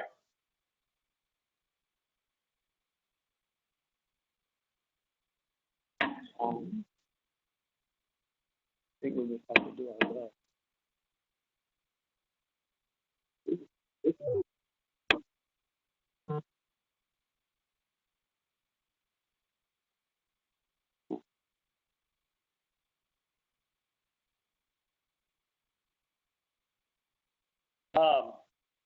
Can I ask a question? Sure, absolutely. If we make the offer to withdraw, I've taken really good notes, but are there going to be like meeting minutes or anything from this that I guess the developer was asking me if there was any way to, just to make it more crystal clear for us what the reworking the elevations and so forth. That makes sense what I'm asking. Yeah, Chris or Teresa, what's available as far as notes or recording or what's available for the applicant? That's a really good question. Thank you, Mr. Chairman. There are several options. We are happy to email. The file might be too big to email, but we can put it on a drive and they can pick it up at the office, a recording of the entire meeting so that they can have it for their reference. The other option is the recording is available on Facebook, and within a couple of days, it's my understanding it will be available on the website as well. That help you out, Clint? Yeah, I think we're just trying to, each of you had different. I mean, a lot of them were the same, but each of you had some different comments. So we have to creatively, Yeah. Well, this is I'll answer that for you. This is a majority board, so my vote doesn't count any more than Mr. Molesky's, for instance. So I would, but what I tried to do there at the end was try to summarize the highlights of what I was hearing from the board, and then I threw in my own comments. Both myself and Ms. Remke will not be on the board after today. We put in our 6 years, so you'll have Ms. Lippert, Mr. Molesky, Ms. Foss, Mr. McAllister, and Mr. Karstens, plus whoever our replacements are. So when you listen to the Facebook Live recording again, I would pay extra attention to what was said. Mr. McAllister, Mr. Karstens are our landscape architects, so we lean heavily on them for anything regarding planting or site design, and I think those two were on par with each other's comments. There shouldn't be any gray area there. Ms. Lippert will, once I'm gone, will be at least one of the architects on board, so pay extra attention to her comments on anything architectural, and that's about the best advice I can give you. But I think it was pretty clear that you need to work on the roof. You need to make the front a little less vertical, the backs and sides a little more vertical. The materials above the plinth, whatever level that is, whether that's 1 level, 2 level, 3 levels, you probably need to change those up, get in something with a little more texture. We need some details around the doors and windows. If you really want this to be a low country building, you need to sharpen the pencil on the low country details. But I think everybody was pretty well in line. I think Ms. Remke said she liked the front, but the back needed work, and I think everybody agreed on the back, like 100%. So that's about the best I can give you. And again, you'll be coming back for concepts, so it's not like it's set in stone at that point. Yeah. Mr. Chairman, your name is Mike, correct? Michael, yeah. Michael, yes. Michael, can you hear me? This is Bobby Hancock, Hancock Development. I'm a long-time resident of Hilton Head. I've been about 8 projects there, and I think they've all been kind of nice on the eyes. My question basically is this: just what I'm having a hard time hearing. As you know, what's going on in the building industry, prices are all over the lot. And we currently, in which this is not your problem, but I'm just telling you, we permanently have all of our subcontractors pretty much under contract with a time limit, obviously. And what my concern is, not for you guys to compromise your feelings or obligations to town. Is there any way during this process that we can have an intermediate meeting of some sort to say, no, that's not enough, this is too much? You follow where I'm going? Because we're going to find ourselves, if we have this, never going back to an initial meeting, which then is going to require a final meeting. We're very likely to have a serious budget issue. My question is not y'all compromising in a way, but only to the extent that we could get some feedback before we go to a meeting. It's just that we pretty much know we're okay. Otherwise, we're going to have some serious issues with, we got to go back to subs, we got to get repricing on some of this stuff. And it's an unusual situation that we find ourselves in as developers and as contractors. I'm just asking, please, is there some way you can work with us where we could, I hate to use the word streamline, but could make it move a little quicker for the reasons you've already mentioned. Yeah, there's been precedent to where you have, you cannot, I'll answer your question in a couple steps. You cannot have an official meeting without a quorum. So this is the only quorum that's available. You are able to talk to staff and Chris at any time with questions, not to make Chris's life more complicated than it already is, but they are there to help more on a daily basis. This board meets twice a month, and this is the only time you'll have a quorum where you can get a bound decision.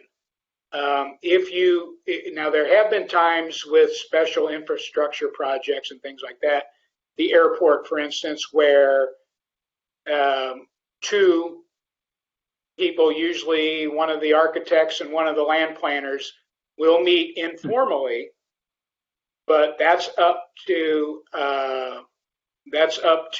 staff to set that up. So you'd have to contact Chris, and then the land planner and the architect would need to agree to it. But anything in that meeting is non-binding because it cannot be voted on because there's no quorum. So this is your only quorum that's available. So, and we meet every 2 weeks. So as quickly as you can get something in, it can get reviewed by the whole board. Yeah, I hope that helps. So, and I sympathize. I'm an architect. I'm in the building industry. Mr. Molesky's a contractor. We can sympathize with dealing with subs and all of that, but that's not what this board's mission or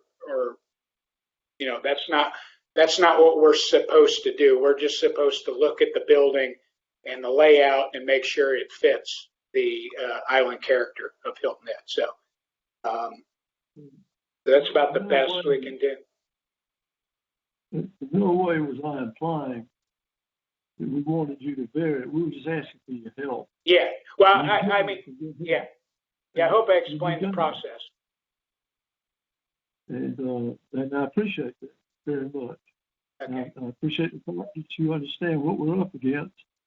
We've got 14 people to put up substantial deposits for these condominiums, and we're on our side. We're trying to keep them happy too with the reasonable finish schedule. And you don't know how many times every day I get asked, when are you all going to get the final permit from this? But none of that's your problem. I'm just trying to make everybody happy. We're serving kind of two main things here also. The Hilton Head Plantation, which is, by all accounts, is extremely excited about this project. and they think it's very nice looking. I fully expect we'll get the final from them on Thursday. And then if we start monkeying around with the colors, then I'm not sure where that leads us. Yeah. So we are trying to serve two masters here and try to meet a time schedule at the same time. So I hope you appreciate that fact as well. We're in their backyard, and they're going to have to live with it every day. We're not out on 278. High traffic, that. And I don't expect anybody to ever agree 100% on how a building should look. But please take into consideration my consideration. And I appreciate that, as you've already done. And I thank you very much. You're welcome. So it's not all bad news. No one had a problem with the size of it, the number of units. Generally, your site plan is good. It's just the details need some work, and that should be expected at the concept level. So it's not unprecedented for something to come back. So Okay. so we'll just get Clint to hop on it and get it back as soon as you guys can. Yes, sir. Would it be possible, if we really do our homework and it meets with, the Hilton Plantation and you guys, at the next meeting, to achieve a final conceptual and final approval? Now, those would be two separate. You'll have to go through concepts and then final.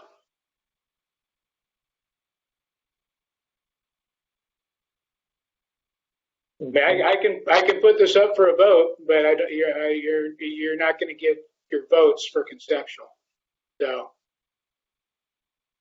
because I'm sorry, sir, but it's procedure which we do not control, and the only thing we control is the what the building looks like. So, right. So I'll have to.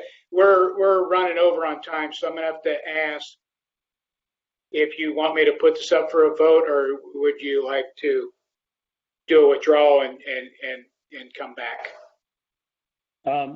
We're going to do a withdrawal. Is it okay if I get with Chris on when the next dates are? And you say you meet every 2 weeks. I don't know if, at any rate, so we would like to withdraw, but I'd like to get with Chris on when when we can do the next conceptual, and then when we can do the final.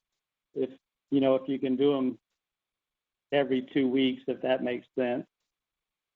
Yeah, there's everything has to be in prior. Chris will give you more details when you contact him, and that's that's what Chris does. He among other things, he puts the things in the corral for us to look at. So he'll be able to help you out with submittals, or not the submittal, but the scheduling and things like that. So, Mr. Chairman, the next deadline for the DRB meeting, and the first meeting in July, is the 29th of this month. So it's next Tuesday. Okay. Thank you, Chris. We meet on the, I always forget, are we the 2nd and the 4th? Or are we the 2nd and the 4th Tuesday of each month? We meet, but it has to be in prior. 2 weeks prior to that meeting, which next month is an extra week in it. So that's right. why we're off a little bit. Gotcha. Okay. All right. There's the schedule. Okay. So the project has been withdrawn, and we have to move on to our next item. So thank you, gentlemen, and look forward to seeing this thing moving forward. Thank you very much. We will be in touch soon. All right. Thank you. Very much. All right, so let's, sorry, my sheets got all messed up here.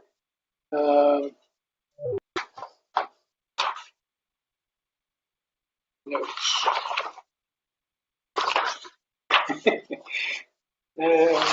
Bear with me.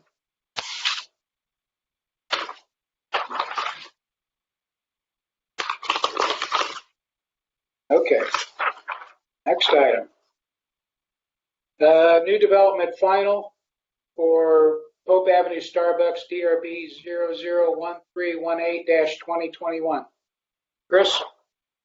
Yes, sir. Thank you, Mr. Chairman. This project received conceptual approval on April 30th.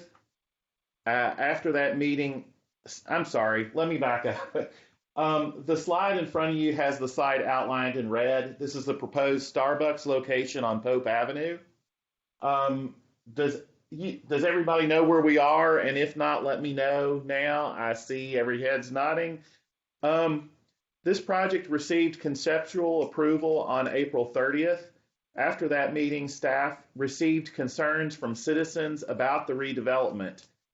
Staff suggested changes to the proposed site plan that would do three things really: reestablish the Pope Avenue buffer, improve pedestrian safety, and improve the vehicular circulation around the site in an effort to address those concerns from citizens. The applicant worked to accommodate all suggestions where possible, and I will show you the existing site plan or the proposed site plan and the one that was approved on April 30th for your reference. Staff recommends approval with staff review of the following. Provide a vegetation protection plan for staff review and approval that A, locates tree protection fence around trees to be preserved. B, preserves understory vegetation between the site and the church. C, specifies a 4 to 6 inch protective wood mulch under the drip line of the 31 and 21 inch live oaks. They're in the front left corner and this should be done prior to construction. D, specifies pre and post construction fertilization and mycor treatments by an arborist for the 31 and 21 inch live oak. And 2, revise the planting plan for staff review and approval to A, plant the Pope Avenue buffer more naturally, and B, specify more shade tolerant planting under the existing trees. This is the existing site, a survey of the existing site. I would point out that the parking pretty much, well, it is in the buffer, the Pope Avenue buffer here, that we're going to work to reestablish. It's a pre-existing, so they can, by right, maintain it, but it's the preference is to reestablish that buffer. So this is the proposed site plan. Again, you can see the buffer here is void of any parking and asphalt so that can be planted. The pedestrian path here does not come out between two parking spots, and we'll look at that in a minute. And circulation around the site is improved, vehicular circulation is improved, and parallel parking is eliminated. So this was the the initial site plan that was approved on April 30th. Again, you notice the parking in the buffer here, and the site circulation is a little hampered. In other words, if you came in, you'd have to park here, you'd have to back out and out. Same on the back parking area, and they've got parallel parking. As well as you can see the pedestrian accessing the site between two park spots right here. So it's not as safe. So again, this was what was approved on the 30th. This is what is in the packet today. Not to belabor the point, but on the 30th and what's proposed for approval today.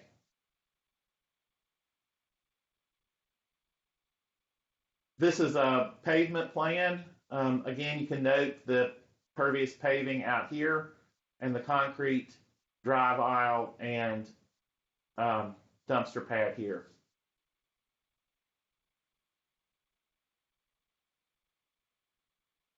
Drainage, grading and drainage plan. Utility plan. Landscape plan. Staff's suggestion is that, or concern is that the planting under here be more shade tolerant, and that these trees could, instead of lining up along the asphalt, could be more natural layout. And the big trees to be preserved and that would need a mycor treatment, pre and post fertilization and mulch is here and here. Plan for the floor plan for the building, a roof plan for the proposed building. I'm sorry, that's the reflected ceiling plan. This is the floor roof plan.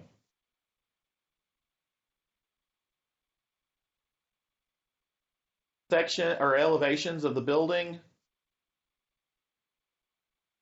sections through the building, wall sections,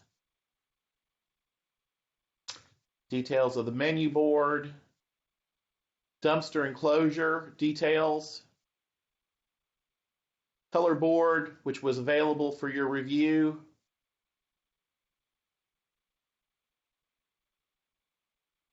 colored illustrations of the building,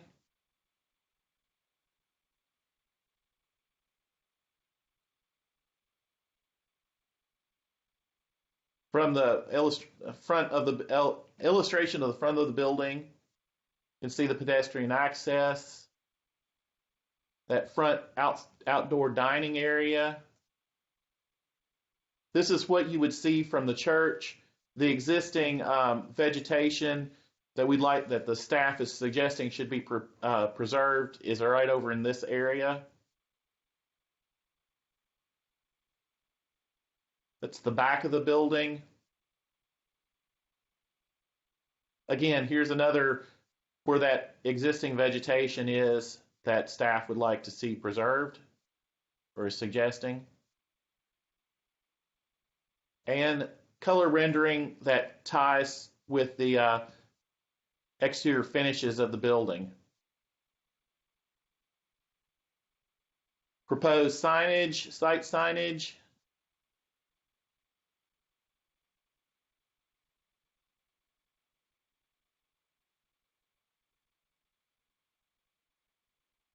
Lighting plan. And that concludes staff's presentation. And Chris, I noticed when I was looking through there that some of those signs are stamped approved by Shay. Is that yes, sir. Okay? I'm sorry. Yes, sir. Those are signs that were approved at the Mid-Island location that they're using down here. Okay. Good information. Thank you. Okay, thank you, Chris. Looks like we have a long list of applicants. Is someone going to speak for the group, or I'm going to leave it open for the applicant to identify, please? Thank you, sir. Appreciate the time. My name is John Powell. I'm with Seed Architecture and the architect on the project. I will also be asking Katie Kincart to speak to the site-related matters, and she may include others from Kimley Horn on some of the more detailed aspects, especially the landscape plan.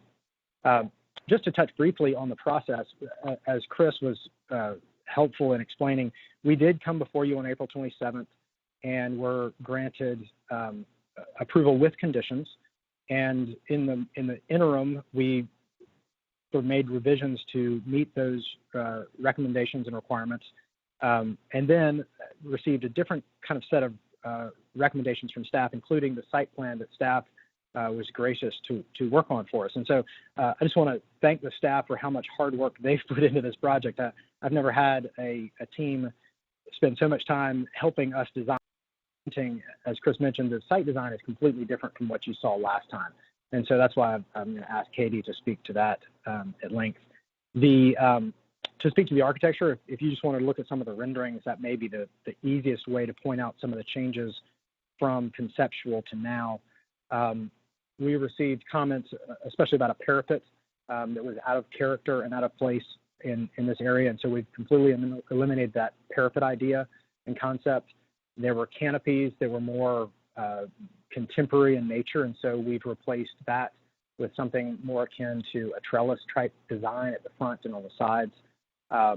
There were color concerns that it was too light, and while we've tried to preserve a fairly light colored building, we have darkened all of those shades. That none of the what it might appear white in this rendering is actually white. It's all shades of grays and taupe shifts. The roof is gray, and I will call attention to the brick water table around the bottom. There was some discussion about the base flood elevation, and raising the entire site was problematic, and so we looked at floodproofing. And so that brick water table provides floodproofing up and to meet that 11-foot base flood elevation requirement. We've tried to simplify the design. There were brackets originally that we've removed. There were more details thrown into this little building that we've stripped away in an attempt to keep something fairly creative and interesting, but meets the taste and aesthetic that we hope that you're looking for.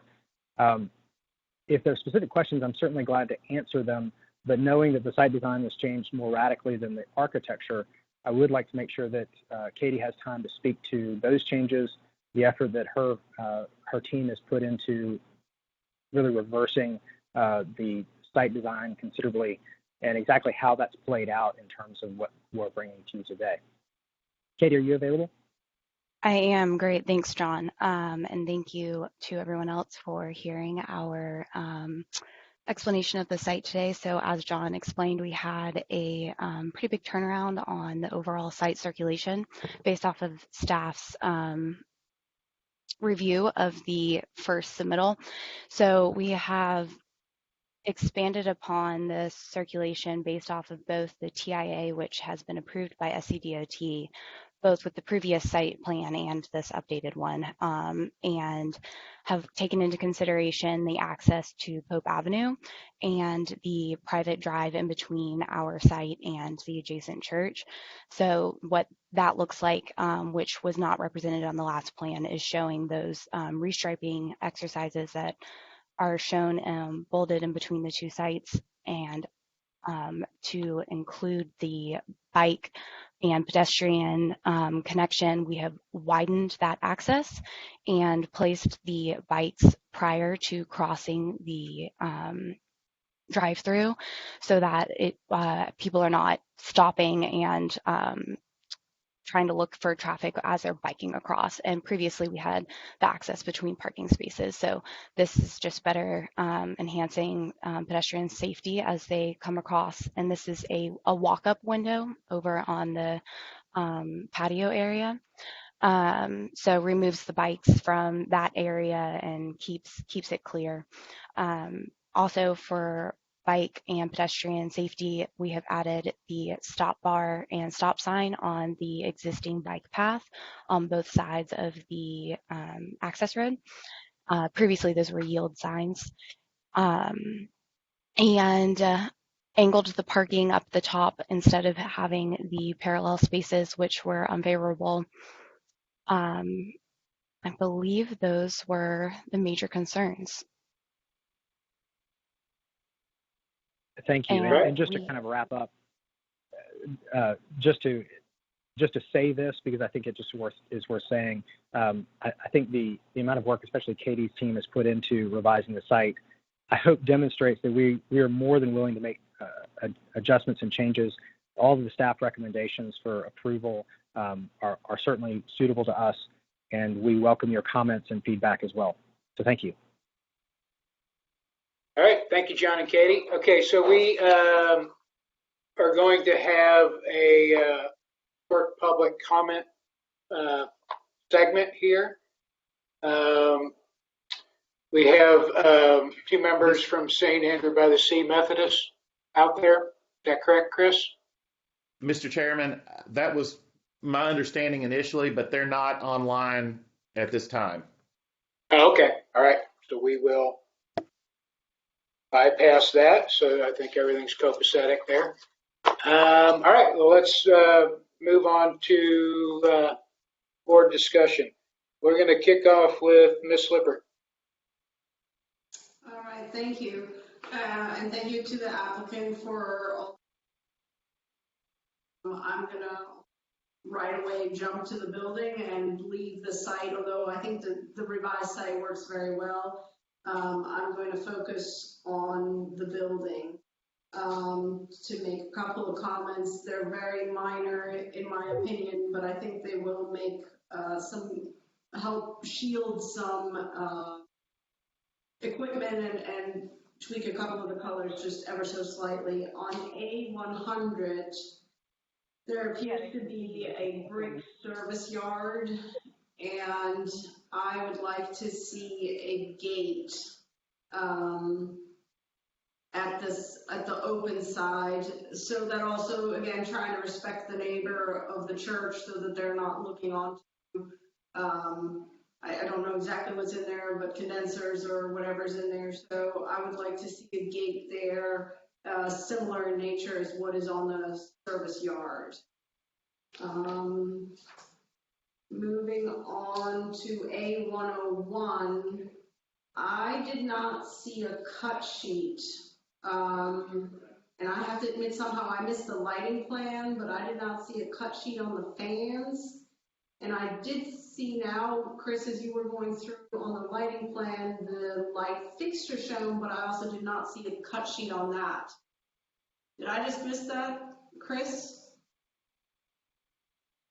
I don't believe so. If it was, it should have been in the, if it was in the package, if it was not in the package, wasn't submitted. Okay, so I guess to me that would be seeing the cut sheet for the fan and for the light fixture would be another element that I would like to see. Moving on to A102.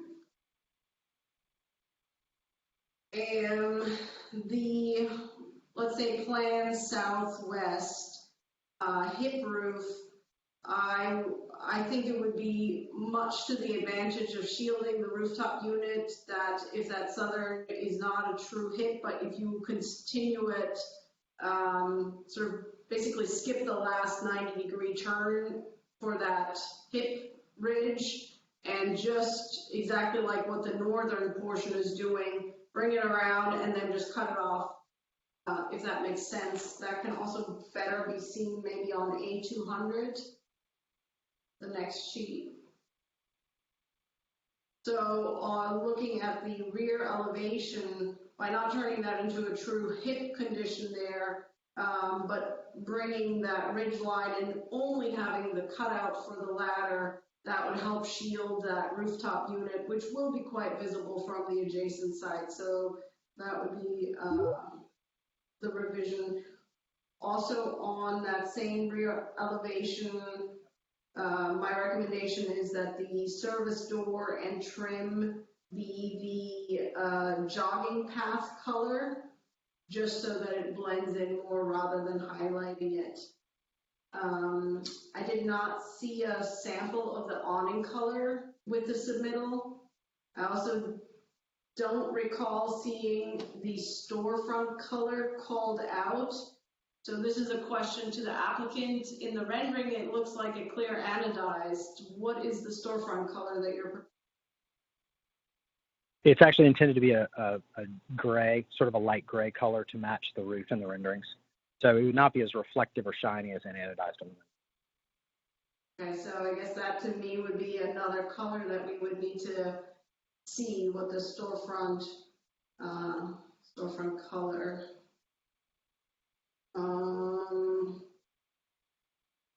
I believe that was included. There wasn't a physical sample. I'm sorry? I apologize for interrupting. I believe we listed the color of the anodized aluminum, or not, excuse me, the gray aluminum, but we did not provide a physical sample of that profile just on short notice. So certainly glad to provide that. Yeah, it's just nice to be able to see all the colors together, and that's when we can really assess how well they, complement each other. When not having all of them, sometimes in the end, one of the colors will just stick out for whatever reason. So that's why the color board really being complete is kind of nice. And again, to me, these would all be, to me, it would be heading towards an approval with conditions where you would either have staff review or worst case scenario, staff and two board members. This is nothing that, in my opinion, these are all super minor. I think you've done a nice job with the building. But they're just those kind of tiny little tweaks that I think might help just button it up in the end. Since we are on the color board right now, where is the wood? I just couldn't find where on the building the wood is going to be that was on the color board. That's only on a handrail that wraps the perimeter. So it's not on the building itself. In fact, it's purely an accessory. Okay, yeah, I had trouble finding it, so that makes perfect sense. And going back to that elevation sheet on A200, again, not having seen the cut sheet for the light fixture on the lighting plan, it looked like it was a white fixture, and that would be another color that we would need to know. Then white would likely not get approved. My other recommendation would be just visually to raise all of those centered in the siding panels. It just feels sort of like they're almost at the halfway point, but not quite. So raising those would be my recommendation. And before I say my final comment, but I think it is, my final comment would just be getting a clarification on what the exposure of the hard siding is. While I can sort of guess, it doesn't actually call out what exposure width. Could you clarify that? I can certainly clarify with staff. I don't have that information with me, but certainly be glad to provide that. Okay. Let me just flip through the pages, make sure I didn't miss any comments. But yeah, that concludes my comments. So just a couple of items really with those revisions of the roof line at the back, a couple of color tweaks, the additional gates, and a few other clarifications on color. I think you've done a nice job of revising this project. Thank you. All right, thank you, Annette. Thanks, Annette. Ms. Foss. Thank you, Mr. Chairman. First of all, kudos to staff for all the comments and back to the client for making the changes and working together. This is completely different as to how we saw it the last time. And it, to me, is working very, very well. I really like the pedestrian path coming through, where the bike racks are, the parking change. I think you did a great job. I really like the colors of the building. Annette, you, of course, brought up details that I didn't see, but I agree with your comments. Thank you. Thank you, Kathy. Mr. Molesky. Yes, I mean, other than some of the details that Annette had shared, I think it's definitely way much improved site plan. It seems very so logical and such a practical design, and I'm really impressed. I really like this a lot. So I really have nothing else to add. Thank you. Thank you, John. Ms. Remke, last one.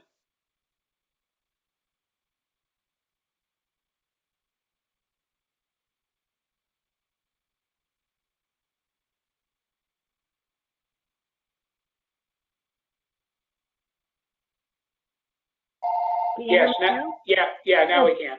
Go ahead.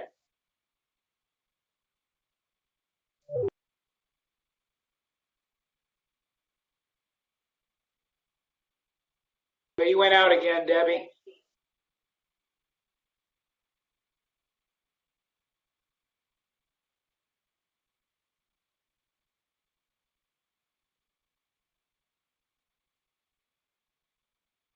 Am I not hearing this?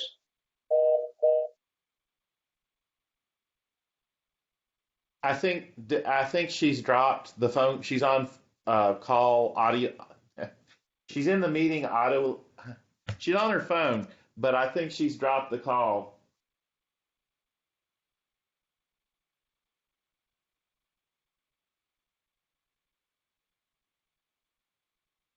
Let's see here. Okay, okay. Debbie, can you hear me?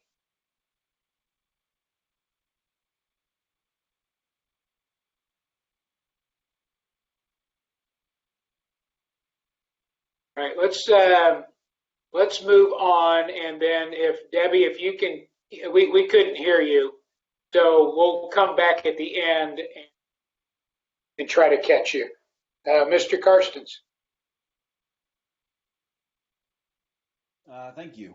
Yeah, Annette, thank you so much for all the concise comments on the building. I'm not going to reiterate any of those. I'm going to focus my comments on the site plan.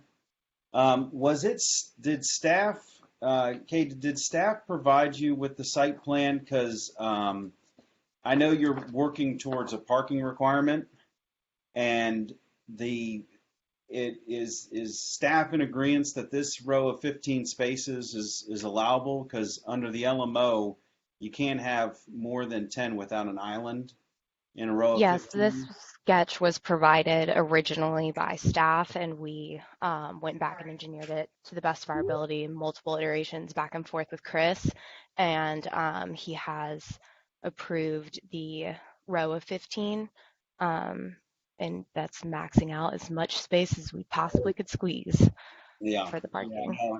And then, yes. Judd, just for some clarification, you can have you can have up to 15 in a row, but if you exceed 15, you have to break it up by 10 parking spots. So they meet the requirement that way.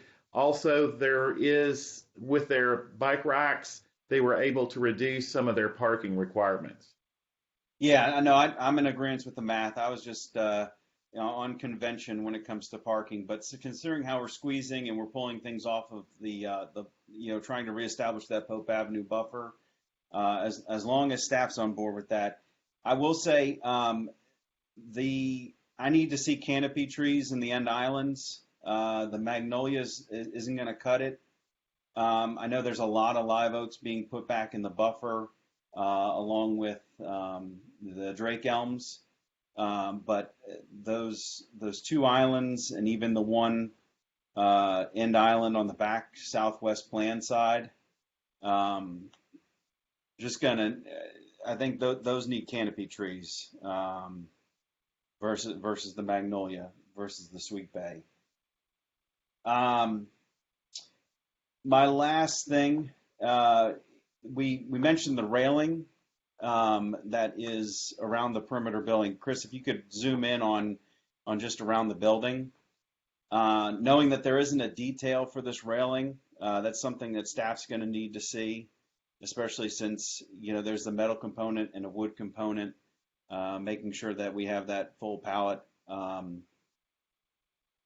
I wanted to just look at the building because I understand the need. I think circulation from Pope Avenue for pedestrians is great. I think you're pulling in from the handicap spot's great.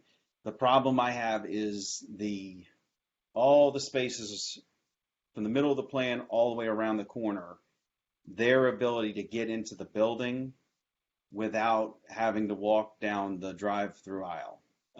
That railing runs the full length on that plan north side of the building to that doorway. And I realize you're kind of defining a patio space.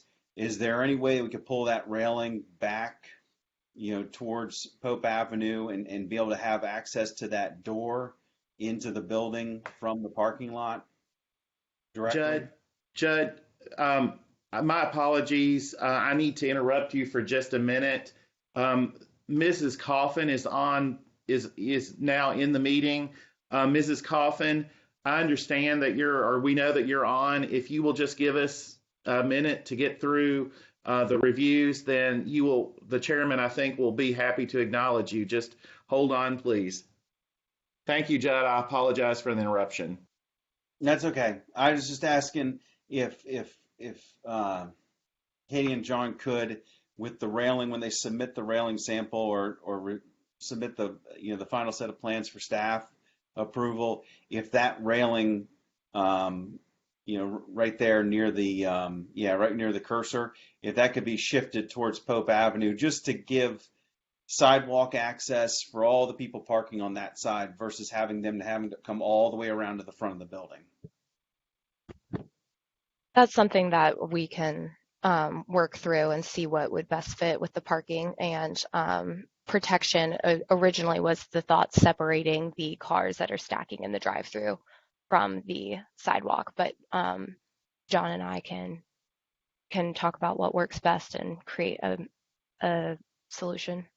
Okay, thank you. Yeah, no, having just a curb there is great, and it's funny. I think of the North End McDonald's. They have a small section of fence right in front of the access door, and it's only 8 feet of fence, but it creates such a weird thing coming up to the door and around the door and everything like that. So, I understand protecting folks coming out of the building from the drive-through and vice versa, and establishing your patio area, but I just consider at least having some level of access to that doorway for like the majority of this parking spaces towards the back of the building. Sure, that's a great comment. Thank you. That is it for me. All right, thank you, Judd. Mr. McAllister. All right, thank you, Mr. Chairman. Thank you to the applicant. I'll echo what Ms. Fall said, and to staff. Really great job just working through all this. I don't have a lot to add. I think that was a good catch by Judd. I missed the hand railing, so certainly support that comment to improve pedestrians as they kind of flow into the building. Another good catch with the overstory trees. I would just add, I think it was in staff's comments maybe to preserve as much of the existing vegetation that's in that buffer along the shared drive aisle with the church. I think there's some understory stuff, maybe some shrubs, whatever we can do to preserve that and keep it as naturalized as we can, I think would be appropriate here, just to be a good neighbor. And that's really all I have. I think you've done a good job responding to all the comments and working through the staff, so certainly appreciate that. I think it's a nice project. Thank you, David. All right, yeah, I agree. I think it looks great. Y'all responded well to the comments from the prior meeting. And, oh wait, Debbie, we missed like 75% of what you said before. Can you repeat? if you have any comments? I still can't hear.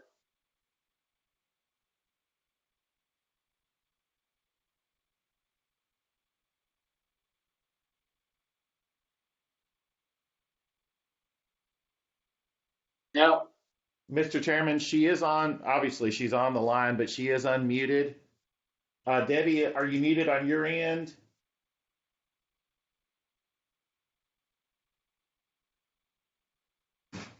Okay. Well, you were listening, Debbie. Were you pretty much good with the comments from everyone else? Okay. We got a thumbs up for the record. So we'll take the silent okay there. But yeah, I'll just, I thought the comments were good. I thought you all responded quite well to everything. So what I believe we can do, no, okay, before we do any kind of motion or anything, is Ms. Coffin still out there, Chris? Yes, sir, she is. And we're unmuting her now. Okay, all right. going to have a very short public comment, and we have Sarah Coffin, a member of St. Andrew by the Sea. We're going to have a very short public comment, and we have Sarah Coffin, a member. Miss Coffin, Miss Coffin, if you will mute your computer. Comment, and we have Sarah Coffin. Miss Coffin, if you will mute your computer, and I see that you're on your phone. If you can mute your computer and just speak through your phone. Yeah, I'm speaking through my phone. Can you hear me okay? And I see that you're on your phone. Yes, ma'am. Can you mute your computer? Phone. Yeah, I'm speaking through my phone. Can you hear me okay? Yes, ma'am. Can you mute your computer? That's what I'm trying to figure out. I'm speaking through my phone. Can you hear me? Houston, we have liftoff. Your computer? I'm trying to figure that out. It's not. Ms. Coffin, if I could suggest that you move away from your computer into another room. Sure, I can do that.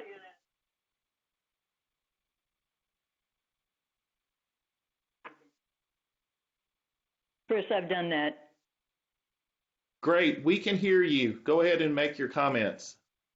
Okay, first of all, thank you, Mr. Chairman and Chris.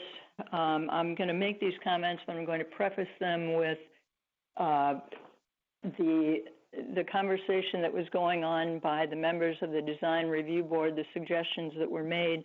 I'm assuming they did not substantially change the design that we reviewed with the developers on June 11th. And with that assumption, then I'll make these comments. As indicated, my name is Sarah Coffin. I serve as the chair of the Church Council for St. Andrew by the Sea United Methodist.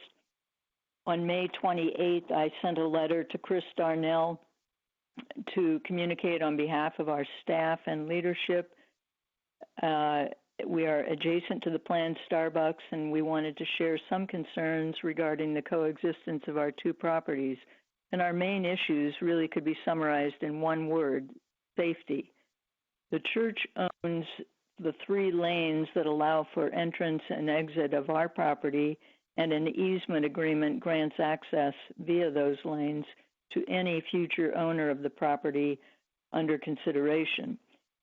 In this communication, I described the typical levels of activity at our church, the already existing traffic issues on Sundays and church holidays, the level of bike and pedestrian traffic, and the concern that an attractive Starbucks will only amplify those issues.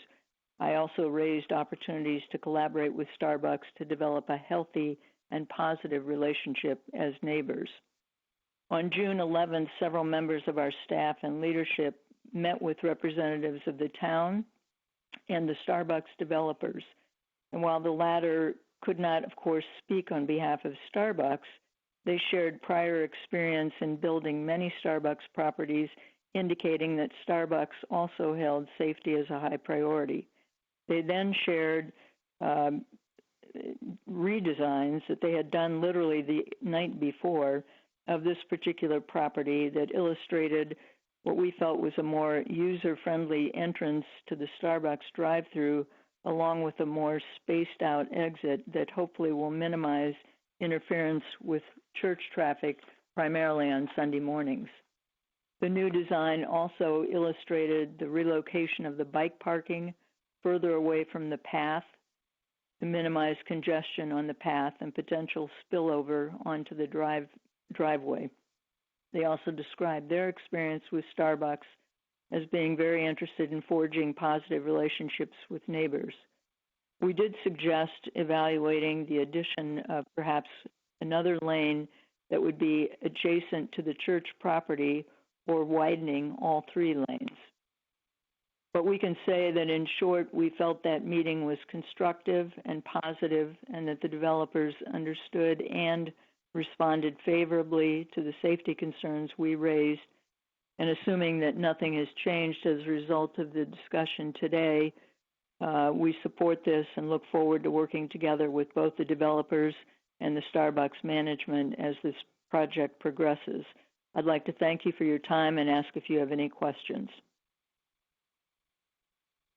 Board, do you have any questions? It does not appear so. Thank you. Thank you very much, Sarah. Okay, so now let's move on to a motion. I would suggest that this turns out this way a lot, but Judd and Annette had the most conditions, so I'd suggest that maybe one of you offer a motion and the other one pile on. Would either of you like to make a motion? I would be happy to make a motion. Okay. I will make a motion for approval with conditions for DRD 001318-2021, the Pope Avenue Starbucks, with the conditions being the staff recommended conditions as noted on the DRD comment sheet, as well as a gate at the brick service yard directly adjacent to the building, with similar detailing as the service yard gate. Cut sheets of the fan and light fixtures. A revision of the roof profile plan south of the ladder to just extend instead of turn the hip. An understanding that the wood from the color board was for the handrail. The recommendation to revise the color of the service door and trim to be jogging path. A confirmation of the exposure of the hardy panel. A recommendation to review whether the light fixture should get centered in the siding. And a submittal of the awning color and storefront color, all of which if staff feels comfortable with staff approval. And I'm sure that Judd will amend that with some landscape comments. Yes, I'd like to amend the approval with the following conditions. For staff review, a detail of the railing, of the courtyard railing, a relocation of the railing along the plan north side, further towards, terminating further towards Pope Avenue to provide access for pedestrians directly into the building. And then a replacement of the understory trees, the magnolia and holly, at the parking islands, the end islands, to be the live oaks as specified. And that ends my amendment. I'd like to add one more, if you all don't mind. The preserve the existing understory on the church side of the parking lot. Is that correct, Mr. McAllister? Was that worded correctly? Technically, it's on staff comment. It's 1B. Oh, okay. All right. Okay. Then I do not need to add that amendment. Any further discussion on the motion? All right. And Ms. Lippert, do you accept all the additions from Mr. Carson to your motion? I do accept all the amendments. Thank you. All right. Thank you. And noted that these will all be staff reviewed. So, all right. Do we have a second? I'll second. Second from Mr. McAllister. And Ms. Teresa, would you please call roll? Yes, sir. Ms. Lippert? Yes. Mr. McAllister? Yes. Ms. Remke? I see a thumbs up by Ms. Remke. Mr. Molesky? Yes. Mr. Karstens? Yes. Ms. Voss, Yes. Mr. Genteman. Yes, so motion with conditions, approval with conditions passes. So thank you, John and Katie, and look forward to grabbing a coffee on the south end. Yeah. Thank you very much. Appreciate that. Thanks. Thank you. Thanks. Thank you. All right, so now we get to move on to board business. Election of officers for July 1st, 2021 to June 30, 2022 term. 1 year, if I'm counting correctly. With my retirement, it looks like we need a new chairperson, and hopefully somebody that will do a better job. So let's. The floor is open. Would anybody like to make a motion to nominate a current board member to serve as chairperson for the new term? I'd like to Mr. nominate. Molesky. I would like to nominate Ms. Voss. Excellent. We have a nomination from Mr. Molesky for Ms. Voss. Does anybody? I don't think we probably. Oh, we have a second. Okay. I guess first I have to ask if there's any challengers, just to be proper, which I don't think there are. And Ms. Voss, are you willing to accept the nomination? I accept, but I probably won't do better than you did. No, I'm sure you will. All right. So now, Mr. McAllister, would you like to re-second that? I'll re-second that. All right. Thank you. Since there's no additional nominations, Teresa, would you call roll on the nomination of Ms. Voss for chair next year? Certainly, Mr. Chairman. Ms. Lippert, Yes. Mr. McAllister, Yes.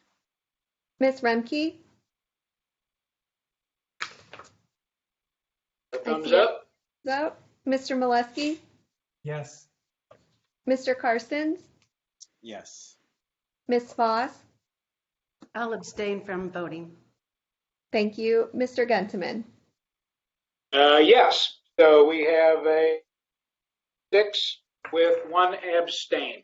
So congratulations, Kathy. I know you'll do a wonderful job. Yeah. So maybe I'll have to just kind of watch some of them next year, because I'll miss you guys for sure, I'm sure. All right, so now the next item. Would anyone like to make a motion to nominate a current board member to serve as vice chair for the new term? I would like to make a nomination to have John Molesky be the vice chair. All right, do we have any others? Any other nominations? Okay. Mr. Molesky, do you accept that nomination? Sure, as long as you guys don't think that me and Kathy are in cahoots here, huh? Yeah. This is like the New York mayor race, right? You know, but I'll pick you if you pick me, huh? yeah, exactly. All right. Okay, so we have on the table Mr. Molesky as the vice chair for next year. Do we have a second? I'll second that. We have a second from Mr. Carstens. All right, so Teresa, would you call roll for Mr. Molesky as vice chair next year? Yes, sir. Ms. Lippert, Yes. Mr. McAllister, Yes. Ms. Remke. I see a thumbs up. A Mr. thumbs up. Carstens, Yes. Ms. Voss, Yes. Mr. Molesky, Yes. Mr. Genteman. All right, yes. So we unanimous. All right. So congratulations on our new chair and vice chair. And now here's the really important one. All right, I'm going to go ahead and do this one. I would like to make a motion to nominate Ms. Teresa Haley to serve as secretary for the new term. Unless anybody wants to challenge that. Yeah. I don't think you. Yeah. Who we got the second? I'm sorry. We have a second from Ms. Voss. So Teresa, would you please, we have a nomination for you to remain as secretary for the Hilton Head Island Design Review Board. Do you accept the nomination, Teresa? She can't. She doesn't have any authority to accept or deny. She has no authority. Well, she has to accept it. Okay. Man, that's just rude. All right, so Teresa, at least you get to call the roll, if you would, please. Thank you, Mr. Chairman, and thank you, DRB members. Ms. Lippert, Yes.